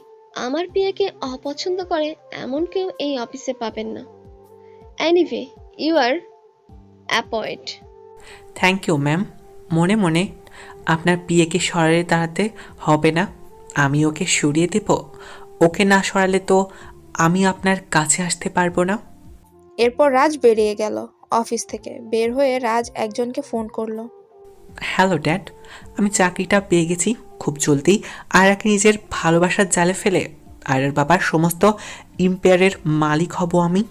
ওয়েল ডান মাই সান। এসেছিল আমাদের কোম্পানি কিনতে, এবার নিজেদের কোম্পানি তো ফেরত নেবই, তার সাথে আয়রার সমস্ত সম্পত্তিও আমাদের হবে। জি হ্যাঁ, রাজ হলো এই কোম্পানির আগের মালিকের ছেলে। আগের মালিক শফিক সাহেব যখন জানতে পারেন এই কোম্পানির দায়িত্বে আয়রার বাবা আয়রাকে দিয়েছে, তখন সে তার ছেলেকে বিদেশ থেকে ডেকে আনে। আয়রাকে প্রেমের জালে ফেলার জন্য। তাদের কাজটা আরও সহজ হয়ে গেল তখন যখন তারা দেখলো আয়রার কোম্পানিতে স্টাফ লাগবে। যেহেতু রাজের লেখাপড়া বিদেশে, তাই এখানে চাকরি পাওয়া তার জন্য খুবই সহজ ব্যাপার ছিল। রাজ বেশ কিছুদিন হলো কোম্পানিতে জয়েন করেছে, তবে সে এর মধ্যে তেমন কিছুই করেনি। এতদিন সবার সাথে ভালোভাবেই চলেছে, তবে রাজ সবসময় সুযোগ খুঁজেছে কিভাবে নিলয়কে ছোট করা যায়, নিলয়কে কোম্পানি থেকে তাড়ানো যায়। কারণ রাজ এইটুকু বুঝতে পেরেছে যে নিলয়কে সরিয়ে আয়রার বিয়ে না হতে পারলে সে আয়রার কাছে যেতে পারবে না। কারণ নিলয় আয়রার বিয়ে হওয়ায় সবসময় আয়রার কেবিনে থাকে, তাই রাজ যে আয়রার সাথে আলাদা করে কথা বলবে সেই সুযোগ রাজ পায় না। আবার রাজ এটাও বুঝে গেছে যে স্বেচ্ছায় নিলয়ের পক্ষে চাকরি ছাড়া সম্ভব না, কারণ নিলয় 5 বছরের কন্ট্রাক্টে সই করেছে। চাকরি ছাড়তে হলে নিলয়কে কোম্পানিকে 2 কোটি টাকা দিতে হবে, যেটা নিলয়ের পক্ষে কখনোই সম্ভব না। রাজ একদিন তার বাবার সাথে এই বিষয় নিয়ে কথা বলেছে। বাবা, নিলয়ের পক্ষে তো নিজের চাকরি ছাড়া সম্ভব নয়, কারণ কোম্পানিতে সে 2 কোটি টাকা দিতে পারবে না। তাহলে এমন কিছু করতে হবে যেন আয়রা তাকে ঘাড় ধাক্কা দিয়ে বের করে দেয়। কি করা যায় বলো তো? নিলয় যদি আয়রার সাথে মিসবিহেভ করে তাহলেই তো আয়রা ওকে কোম্পানি থেকে বের করে দেবে। কিন্তু নিলয় এমন কেন করবে? নিলয়কে কিছুই করতে হবে না, যা করার আমরা করব, কিন্তু দোষ হবে নিলয়ের। মানে? আয়রা দেশের সবচেয়ে বড় ব্যবসায়ীদের মধ্যে অন্যতম একজন ব্যবসায়ীর মেয়ে। নিলয়ের মতো একটা কর্মচারী যদি এখন তাকে প্রেমপত্র পাঠায় তাহলে এটা নিশ্চয় আয়রা বা তার বাবা ভালোভাবে নেবে না। তাই এই চিঠি পাওয়ার সাথে সাথে তারা নিলয়কে অফিস থেকে বের করে দেবে।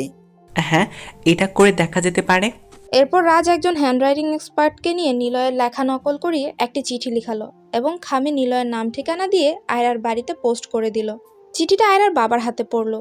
চিঠির উপর প্রেরকের জায়গায় নিলয়ের নাম ঠিকানা দেখে বেশ অবাক হলো যে নিলয় কি এমন চিঠি লিখেছে আয়রাকে। তাই সে চিঠি খুলে পড়তে লাগলো। চিঠি পড়ার পর আয়রার বাবা আয়রাকে ডাক দিল। কি হলো, ডাকছো কেন বাবা? তোর জন্য একটা ভালো খবর আছে। কি খাবো? নিলয় তোকে লাভ লেটার পাঠিয়েছে, এই দেখ। কি? অসম্ভব, ইম্পসিবল, নামুমকিন। কিরে, তুই এইরকম অতিমাত্রায় অবাক হলি কেন? নিলয় লিখবে লাভ লেটার? যে ছেলে পরীক্ষার খাতায় একটা বাড়তি অক্ষর লিখতো না, লিখতে তার বিরক্ত লাগে বলে সে দিবে এত বড় একটা লাভ লেটার? আয়রার বাবা আয়রাকে চিঠিটা ধরিয়ে দিল।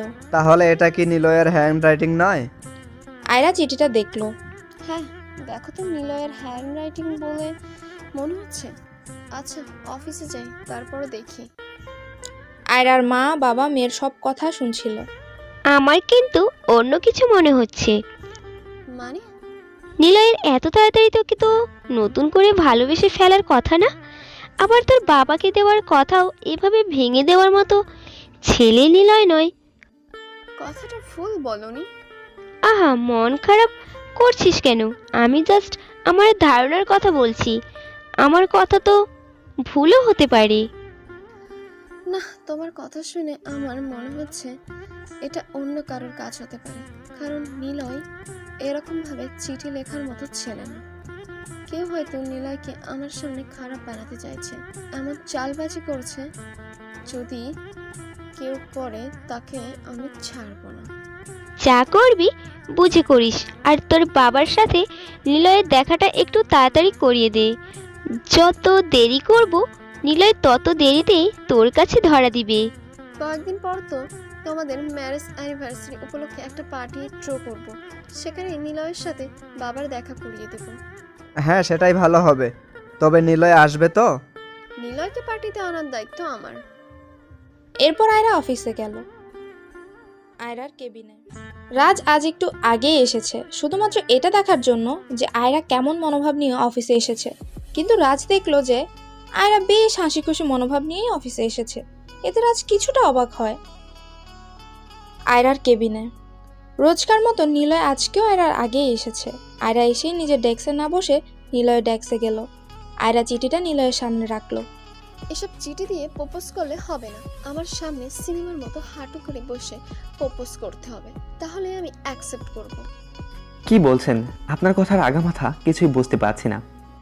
থাক, আর নাটক করতে হবে না। নিজে আমাকে লাভ লেটার পাঠিয়ে এখন না জানার ভান করছে।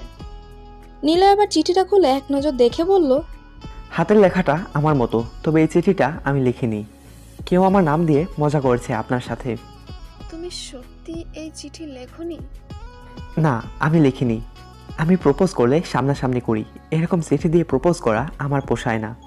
চাইলে তানিশাকে জিজ্ঞেস করতে পারেন। আয়রাকে রাগানোর জন্য বললাম। শাট আপ, নিজের কাজ করেন। এরপর নিলয় আর আয়রা দুজনেই ভাবতে লাগলো কে এই কাজটা করতে পারে। মনে মনে চিন্তা করছি, আমার হাতের লেখা নকল করে, আমার নাম ঠিকানা ব্যবহার করে কে আয়রাকে চিঠি পাঠাচ্ছে আমার নাম করে। তার আসল উদ্দেশ্য কি? মনে মনে নীলয় যখন বলছে এটা তার কাজ নয়, তার মানে আসলেই ও এটা করেনি। কারণ এইসব বিষয় নিয়ে মজা করার মতো মানুষ নিলয় নয়। কেউ মনে হয় নিলয়কে আমার সামনে খারাপ করতে চাইছে, কিন্তু কে করতে পারে? আনিশা তো এমন করবে না। যে করুক, তার উদ্দেশ্য যদি নিলয়কে আমার জীবন থেকে দূরে সরে দেওয়ার হয়, তাহলে তার অবস্থা আনিশার চেয়েও খারাপ করবে। রাত সেদিন সারাদিনই বিভিন্ন ছলছুতোতে আয়রার কেবিনে গেছে, কিন্তু সে দেখে আয়রা আর নিলয়ের সম্পর্কের মধ্যে কোনো পার্থক্য নেই। এতে রাজ খুবই অবাক হয়। সে ভাবতে থাকলো চিঠিটাকে আয়রা আদৌ পেয়েছে। রাজ কেবিন থেকে বের হয়ে মনে মনে কি ব্যাপার, আয়রা কি চিঠিটা পায়নি? এভাবে বুঝতে পারছি না। এক কাজ করব, ওদের বাড়ির কাজের লোক সকাল 8টায় বাজারে যাই, ওকে ধরে সব জিজ্ঞেস করতে হবে। যাক, আয়রার বাড়ির উপর দুদিন নজর রেখে ভালো হয়েছে। কে কখন কোথায় যায় সব কিছু জানা গেছে। এদিকে আয়রার কেবিনে, ম্যাম, আগামীকাল থেকে আমি আপনার বাড়ি থেকে আপনাকে নিয়ে আসব, আপনি না করবেন না। বাহ, হঠাৎ এত কেয়ার করছো। কেয়ার করার কিছু নেই। আমার নাম ঠিকানা ব্যবহার করে এমন ওগুলো চিঠি গেছে আপনার কাছে। এরপর আপনার কিছু একটা হয়ে গেলে তো পুলিশ আমাকেই ধরবে। তাই আপনাকে বাড়ি থেকে নিয়ে আসার এবং নিয়ে যাওয়ার দায়িত্বটা আমার। নিলয় আসলে বুঝতে পেরেছে তানিশার প্রতি তার সম্পর্কটা ছিল বন্ধুত্বের। তানিশাকে সে ভালোবাসতে পারেনি। আয়রাকেও এখনো ভালোবাসতে পেরেছে কিনা নিলয় জানে না। তবে আয়রার পাগলামোগুলা নিলয় এনজয় করে, কিন্তু আয়রার সামনে স্বীকার করে না। এই, তুমি একটু হেসে কথা বলতে পারো না আমার সাথে? যত সব। মনে মনে আমি জানি তুমি আমাকে ভালোবেসে ফেলেছো, তাই আমাকে নিয়ে চিন্তা করছো। এরপর অফিস শেষে নিলয় আয়রাকে তার বাড়িতে নামিয়ে দিয়ে নিজের বাড়ি চলে যায়। পরের দিন সকালে রাজ রাস্তায় আয়রার বাড়ির কাজের লোককে ধরলো। সে প্রথমে কিছু বলল না, তবে রাজ যখন কিছু টাকা দিল তখন সে সব বলতে লাগলো। এবার বলো, আয়রা ম্যাডাম কি গতকাল কোনো চিঠি পেয়েছিল? জি স্যার। চিঠি পেয়ে কোনো রাগারাগি করেনি? না স্যার, উনি তো খুশি হয়েছিলেন। চিঠিটা পড়ে তো মোটেও খুশি হওয়ার কথা নয়। খুশি হবেন না কেন? ম্যাডাম তো নিলয় স্যারকে 5-6 বছর আগে থেকেই ভালোবাসেন। মানে? এরপর কাজের লোক সব বলে দিল। আচ্ছা স্যার, আপনি ওই চিঠির ব্যাপারে এত কিছু কিভাবে জানেন? সেটা তোমার না জানলেও চলবে। এরপর রাজ সেখান থেকে চলে গেল। দূর থেকে এইসব দেখছিল নিলয়। নিলয় রাজকে প্রথম থেকেই পছন্দ করে না। আয়রার প্রতি রাজের চাহনি নিলয়ের কাছে ভালো লাগে না। তাই নিলয়ও সুযোগ খুঁজছিল কিভাবে রাজকে আয়রার জীবন থেকে সরানো যায়। রাজ যে আয়রার বাড়ির কাজের লোকের সেটা আমি জানি।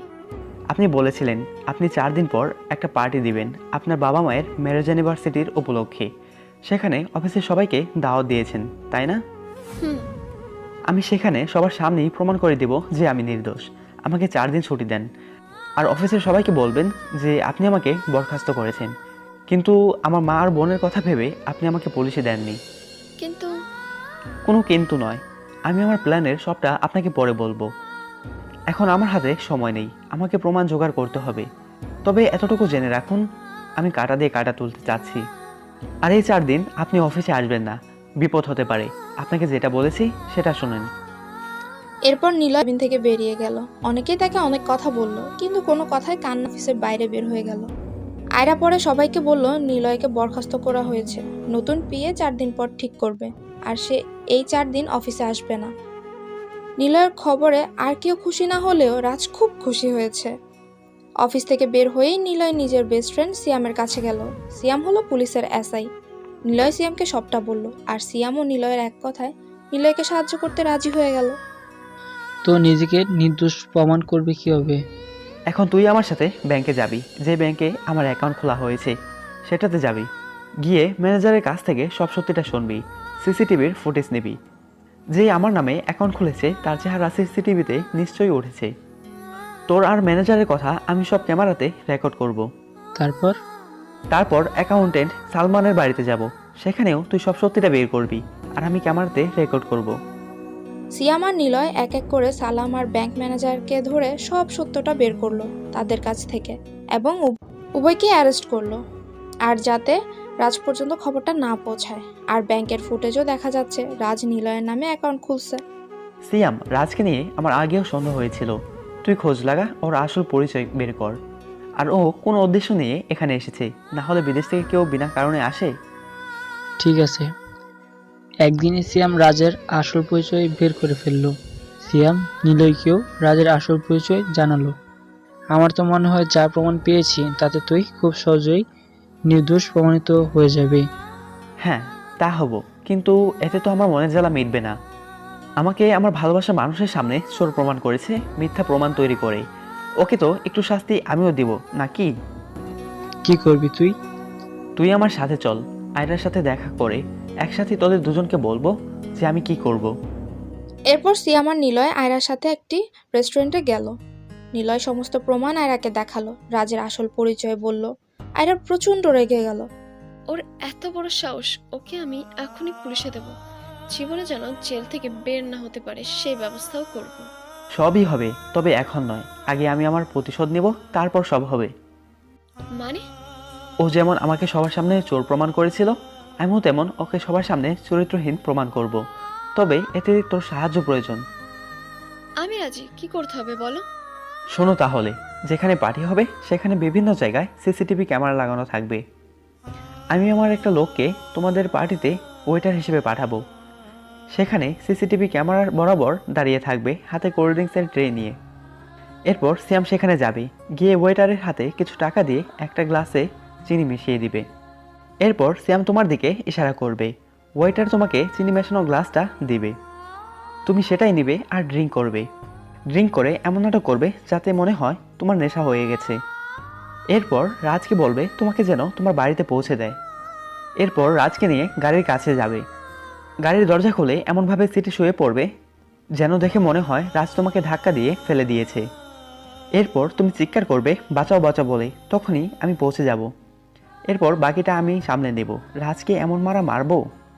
কিন্তু ফুটেজ চেক করলে তো দেখা যাবে সিয়াম ড্রিঙ্কে কিছু মিশিয়েছে।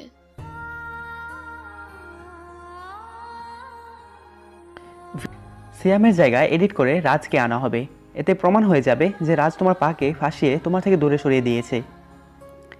এরপর তোমার ড্রিঙ্কসের নেশা জাতীয় ওষুধ মিশিয়ে তোমার ইজ্জত লুটতে চেয়েছে, যাতে তুমি রাজকে বিয়ে করতে বাধ্য হও আর তোমার সব সম্পত্তি সে নিজের নামে করে নিতে পারে। এতে তো ওর অনেক বড় শাস্তি পাবে, তাও আবার অপরাধ না করে। এই শাস্তি না দিলে এরপরে আরো বড় অপরাধের সুযোগ পেয়ে যাবে এবং অপরাধ করেও ফেলবে। এরপর সিয়াম আর আয়রা নিলয়ের প্ল্যানে সম্মতি দিল। পার্টির দিন নিলয়ের প্ল্যান অনুযায়ী সব হলো। আয়রা রাজকে নিজের গাড়ি পর্যন্ত নিয়ে গেল। এরপর বাঁচাও বাঁচাও করে চিৎকার করলো।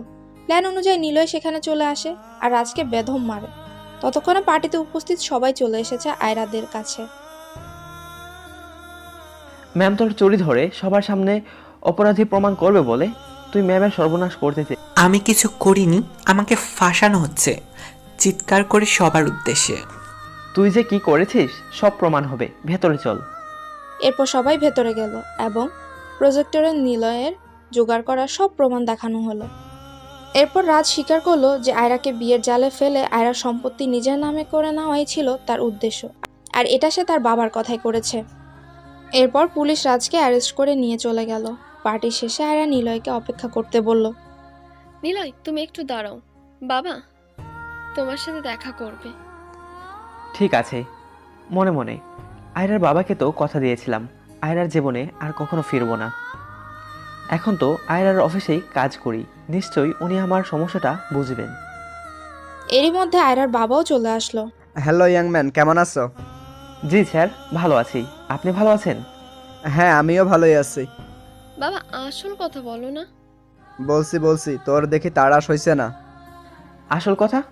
Niloy, I am sorry. 5 বছর আগে তোমার কোনো দোষ ছিল না। আমি তোমাকে নাটক করতে বলেছিলাম, টাকা নিয়ে আয়রাকে ঠকানোর নাটক। আজকে হঠাৎ এই কথা? এই ডায়েরিটা পড়ো, তাহলে সব বুঝতে পারবে। ডায়েরিটা পড়ে বুঝতে পারবে যেটা হয়েছে সেটা ভুল বুঝাবুঝি কারণে, নিঝুক ভুল বুঝাবুঝির কারণে হয়েছে। আর আমার কথা আমি ফিরিয়ে নিচ্ছি। আয়রার সাথে আমি তোমাকে মেনে নিতে রাজি আছি। এরপর আয়রার বাবা চলে গেলেন। আয়রা আর নিলয় থেকে গেল। নিলয় ডায়েরিটা পড়তে লাগলো। ডায়েরিটা নিলয় যত পড়ছে তত বেশি অবাক হচ্ছে। ডায়েরি পড়া শেষে তানিশা এত বড় বিশ্বাসঘাতকতা করলো? যা হয়েছে সেটা ভুলে যাও, এবার তো আমাকে মেনে নাও। সেটা আর সম্ভব না। মনে মনে বললাম, আমি তোমাকে অনেক আগেই ভালোবেসে ফেলেছিলাম। তোমার বাবার জন্য তোমাকে বলতে পারছিলাম না। এখন যেহেতু উনি আমাদেরকে মেনে নিয়েছেন, এখন আর কোনো বাধা নেই। তবে তোমাকে আজকে মেনে নেব না। তোমার জন্মদিনের দিন তোমাকে প্রপোজ করব। কয়েকদিন পরেই তোমার জন্মদিন। কেন এখন আমাকে তোমার কাছে টেনে নিতে কি সমস্যা? সেটা আমি আপনাকে বলতে বাধ্য নই। ইগো ইজ ইগো, যথেষ্ট হয়েছে। আর না, নিজেকে কি ভাবিস? এতদিন ধরে তোর পিছনে লেগে আছি আর তুই আমাকে ইগনোর করে বেড়াচ্ছিস। এই কি আপনি তুই তুকারি করছেন কেন? মনে মনে এই রে, খুব বেশি রেগে গেছে। আমার যা ইচ্ছা তাই করব। তোকে প্রয়োজনের চেয়ে বেশি গুরুত্ব দিয়েছি, এই জন্যই এই রকম করছিস। তো ঠিক আছে, আমার পিছনে কম ছেলে ঘোরে না। তাদের মধ্যে একজনকে তোর সামনে বিয়ে করব, তুই দাঁড়িয়ে দাঁড়িয়ে সেই বিয়ে দেখিস। ঠিক আছে, করেন বিয়ে। আমি কি মানা করছি নাকি? আমি এখন আসি, দেখবো আমি তুমি কিভাবে আমাকে রেখে আরেকজনকে বিয়ে করো। মনে মনে বললাম। যা যা। এরপর নিলয় নিজের বাড়ি চলে গেল। আয়রা সেখানে দাঁড়িয়ে নিজে নিজে বলতে লাগলো, আমিও দেখবো তুই কিভাবে নিজের চোখের সামনে আমাকে অন্য একজনকে বিয়ে করতে দেখতে পারিস। পরের দিন অফিসে নিলয় আর আয়রা যে যার কাজ করছিল, হঠাৎ আয়রার কেবিনে একটি ছেলে এলো। ছেলেটি হলো আয়রা আর নিলয়ের ভার্সিটি ফ্রেন্ড সাইফ। আসতে পারি ম্যাম? হ্যাঁ অবশ্যই। এরপর আয়রা উঠে গিয়ে সাইফকে জড়িয়ে ধরলো, যেটা নিলয়ের ভালো লাগলো না। যা যা বলেছি মনে আছে তো? এমন অভিনয় করবি যেন নিলয়ের হিংসা হয় তোকে দেখে। ওকে, তুই খালি দেখতে থাক। আয়রাকে আস্তে করে বললাম। সাইফ, ওইদিকে দেখো, নিলয়ও আসছে। আমি জানি, ও এখানে জব করে। তারপর নিলয় বল, তোর কি অবস্থা? হ্যাঁ ভালোই। তোকেও তো বেশ খুশি খুশি লাগছে। তা লাগবে না, আয়রা যে আমার প্রপোজাল অ্যাকসেপ্ট করেছে। নিলয় এই কথা বলে ইচ্ছে করে নিজের হাতের ফাইলটা নিচে ফেলে দিল, আর ফাইল ওঠানোর সময় নিজের ফোনের ভিডিও রেকর্ডার চালু করে নিজের শার্টের পকেটে রাখলো। মনে মনে, বাহ, এই তো কাজ হয়েছে। সামান্য প্রপোজাল অ্যাকসেপ্ট করেছে শুনেই হাত থেকে ফাইল পড়ে গেল। কিন্তু তুই না টিনার সাথে রেস্টুরেন্টে গিয়েছিলি?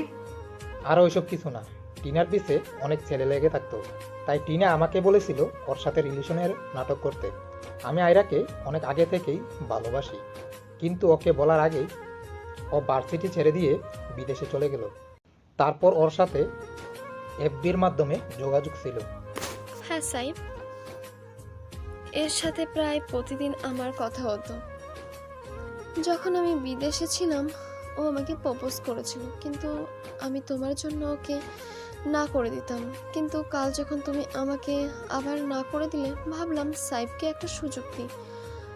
ও হ্যাঁ, আমি আর সাইফ 10 দিনের মধ্যে বিয়ে করছি। এখন আমি আর সাইফ একটু বেরোচ্ছি, বিয়ের কার্ড ছাপাতে হবে তো। ওকে। এরপর সাইফ আর আয়রা অফিস থেকে বের হয়ে গেল অফিসের বাইরে। অফিসে যা বললাম, টিনা যদি কোনোদিন শুনে তাহলে আমাকে কচু কাটা করে ছাড়বে। আরে ও জানবে কি করে আমার প্ল্যান? যদি ঠিকঠাক মতো কাজ করে তবে নিলয় এবার আর আমাকে নিজের থেকে দূরে রাখতে পারবে না। এবার আমার কাছে এসে ধরা দিবে। তাই যেন হয়। ওইদিকে আয়রার কেবিনে নিলয় হাসছে আর বলছে, আয়রা, তুমি এত বোকা আমার জানা ছিল না। আমাকে জেলাস ফিল করানোর জন্য এমন একটা ছেলেকে আনলে যার চেয়ে লয়াল বয়ফ্রেন্ড এই দুনিয়াতে আছে বলে আমার মনে হয় না। দেখি আমিও যাই, টিনার সাথে দেখা করি। তোমার চালে তোমাকেই মাতাবো। এরপর নিলয় টিনার সাথে দেখা করার জন্য বের হলো। দেখ তোর বয়ফ্রেন্ডের কাজ দেখ এই ভিডিওতে। টিনা ভিডিওটা দেখছে আর সাইফের কথা শুনে ফুলছে। আমার সামনে আসুক একবার। আরে কাছিস কেন? এটা নাটক করছে ও। কি বলিস? এই হতচ্ছাড়া, আমাকে এসব কিছু না বলে ভিডিওতে দেখালি কেন? খামোখা কান্না করলাম। ও আমার দোষ, নিজের বয়ফ্রেন্ডকে বিশ্বাস করবে না, আবার আমাকে দোষ দিচ্ছে। যাই হোক ওইসব বাদ দে, আমাকে একটু হেল্প কর প্লিজ। কি হেল্প? ওই সাহেব যা করছে সেটাই তোকে করতে হবে, মানে বিয়ের নাটক। আয়রার জন্মদিনের আর 4 দিন বাকি, ওই দিনই ওকে প্রপোজ করব। ঠিক আছে। পরের দিন অফিসে আয়রা কেবিনে ছিল আর নিলয় টিনাকে নিয়ে কেবিনে ঢুকলো। ম্যাম, আমার একটা কথা বলার ছিল। দেখো, এখন যদি তুমি টিনাকে এনে প্রমাণ করতে চাও যে সাইব আমার সাথে চিট করছে, তাহলে কিন্তু ভালো হবে না। তোমাকে আমি সুযোগ দিয়েছিলাম, তুমি নিজেই তা নষ্ট করেছো। এত কথা বলেন কেন? আমি কি বলছি সেটা শোনেন আগে। বলো কি বলবে। এই নিন, এটা আমার আর টিনার বিয়ের কার্ড, আর 3 দিন পর আমাদের এঙ্গেজমেন্ট। আপনি আমার বাড়িতে চলে আসেন। আঙ্কেল আন্টিকে আমি নিজে দাওয়াত দিয়েছি মনে মনে, শ্বশুর শাশুড়িকে সবই বলেছি। মেয়ের বয়ফ্রেন্ডের এঙ্গেজমেন্ট, আর তারা থাকবে না তা কি হয়? আয়রা বিয়ের কার্ড খুলে দেখলো এতে আসলেও নিলয় আর টিনার নাম আছে। এটা দেখে আয়রার মুখ দিয়ে কোনো আওয়াজ বের হচ্ছে না, কথা বলা ভুলে গেছে যেন। নিলয়, আচ্ছা আমি একটু টিনাকে ওর বাসার উদ্দেশ্যে রওনা করে দিয়ে আসছি। এরপর নিলয় টিনাকে নিয়ে ক্যাবিন থেকে বের হয়ে গেল। ওইদিকে আয়রা আর সময় নষ্ট না করে সাইফকে ফোন করলো। ও ইডিয়েট, তোর গার্লফ্রেন্ড আমার নিলয়কে বিয়ে করছে কেন? কি বলিস এসব? কি বলছিস? দাঁড়া, তোকে নিলয় আর টিনার বিয়ের কার্ডের ছবি সেন্ড করছি। আয়রা সাইফকে বিয়ের কার্ডের ছবি পাঠালো। সেই কার্ড দেখে তো সাইফের পাগল প্রায় অবস্থা। সাইফ কোনো সময় নষ্ট না করে টিনাকে ফোন করলো। টিনা, এসবের মানে কি? তুমি নিলয়কে কেন বিয়ে করছো? একটা ভিডিও পাঠাচ্ছি, সেটা আগে দেখো, তারপর সব বলছি। টিনা সাইফকে নিলয়ের রেকর্ড করা ভিডিও পাঠালো। সাইফ ভিডিও দেখে আবার টিনাকে ফোন দিল। টিনা, ওইসব নাটক আয়রা আর নিলয়কে জেলাস ফিল করানোর জন্য আমাকে এই নাটক করতে বলেছে। আমার কিছু করার নেই, তোমার সাথে তো বাবা আমার বিয়ে ঠিকই করেছিলেন। মাঝখানে দিয়ে নীলা এসব দেখিয়ে দিল। তবে একটা কাজ হতে পারে। কি কাজ? তুমি আমাদের এঙ্গেজমেন্টের দিন আয়রাকে নিয়ে নিলয়দের বাড়িতে এসে সব সত্যিটা যদি আমার বাবাকে বলো, তাহলে কিছু হতে পারে। ঠিক আছে, তাই হবে। মূলত এটা নিলয়ের প্ল্যান। টিনার সাথে নিলয়ের এঙ্গেজমেন্ট আয়রায় আসবে কিনা এই নিয়ে নিলয়ের সন্দেহ ছিল, তাই ও সাইফকে ফাঁসিয়ে দিল। কারণ নিলয় জানে সাইফ টিনাকে অনেক ভালোবাসে। টিনাকে পাওয়ার জন্য আয়রাকে জোর করে হলেও নিয়ে আসবে। সাইফ আয়রাকে টিনার শর্তে কথা বলল। টিনাকে ছাড়া আমি বাঁচবো না, প্লিজ তুই ওই দিন আমার সাথে নিলয়ের বাড়ি চল। আমিও নিলয়কে ছাড়া বাঁচবো না, আমি অবশ্যই যাব। 3 দিন পর আয়রা আর সাইফ নিলয়ের বাড়ি ঢুকে দেখলো বাড়ির ভেতর একদম অন্ধকার। সাইফ আর আয়রা 2 কদম এগোতেই সব লাইট জ্বলে উঠলো আর সবাই একসাথে বলল, হ্যাপি বার্থডে আয়রা। আয়রা চরম মাত্রায় অবাক হলো। এত কিছুর মাঝেও ভুলে গেছিল যে আজ ওর জন্মদিন। ও নিলয়ের বাড়িতে নিজের মা বাবাকেও দেখতে পেল। ও সোজা নিজের মা বাবার কাছে গিয়ে বলল, এসবের মানে কি? আর নিলয় কোথায়? ওর না আজ এঙ্গেজমেন্ট। তোমরা প্লিজ ওকে বোঝাও, ও যেন এই বিয়ে না করে। আমি ওকে ছাড়া বাঁচবো না। কান্না থামিয়ে পিছনে তাকা। আয়রা পিছনে তাকিয়ে দেখলো নিলয় ওর সামনে হাঁটু গেড়ে একটা রিং নিয়ে বসে আছে, একদম সিনেমার মতো, যেমনটা আয়রা পছন্দ করে। Ayra, I love you, will you marry me? Ayra খালি নিলয়ের দিকে তাকিয়ে আছে। একের পর এক সারপ্রাইজে ও আর রিয়াক্ট করতে পারছে না। কি ব্যাপার, বিয়ে করবেন না? টিনা তুমি কই? এই না না, আমি বিয়ে করব তোমাকে। এই বলে রিংটা নিজের রিং ফিঙ্গার ঢুকিয়ে নিল। সবাই আয়রার এমন পাগলামো দেখে হাসতে হাসতে হাততালি দিল। নিলয় আয়রাকে জড়িয়ে ধরল। এতদিন আমাকে কষ্ট দিলে কেন? আমি তোমার জন্মদিন মানে আজকে তোমাকে প্রপোজ করতে চেয়েছিলাম, তার আগেই তো তুমি নাটক করতে শুরু করলে। সরি, ভুল হয়ে গিয়েছে। তো বলো বিয়ে কবে করবে? বলো তো এখনই কাজে ডাকতে পারি। না না, জীবনে একমাত্র বিয়ে বলে কথা, একটু ধুমধাম না করলে হয়? যথা আজ্ঞা মহারানী। চলো এবার জন্মদিনের কেক কাটবে। চলো। এর 1 মাস পর নিলয় আর আয়রার বিয়ে করে।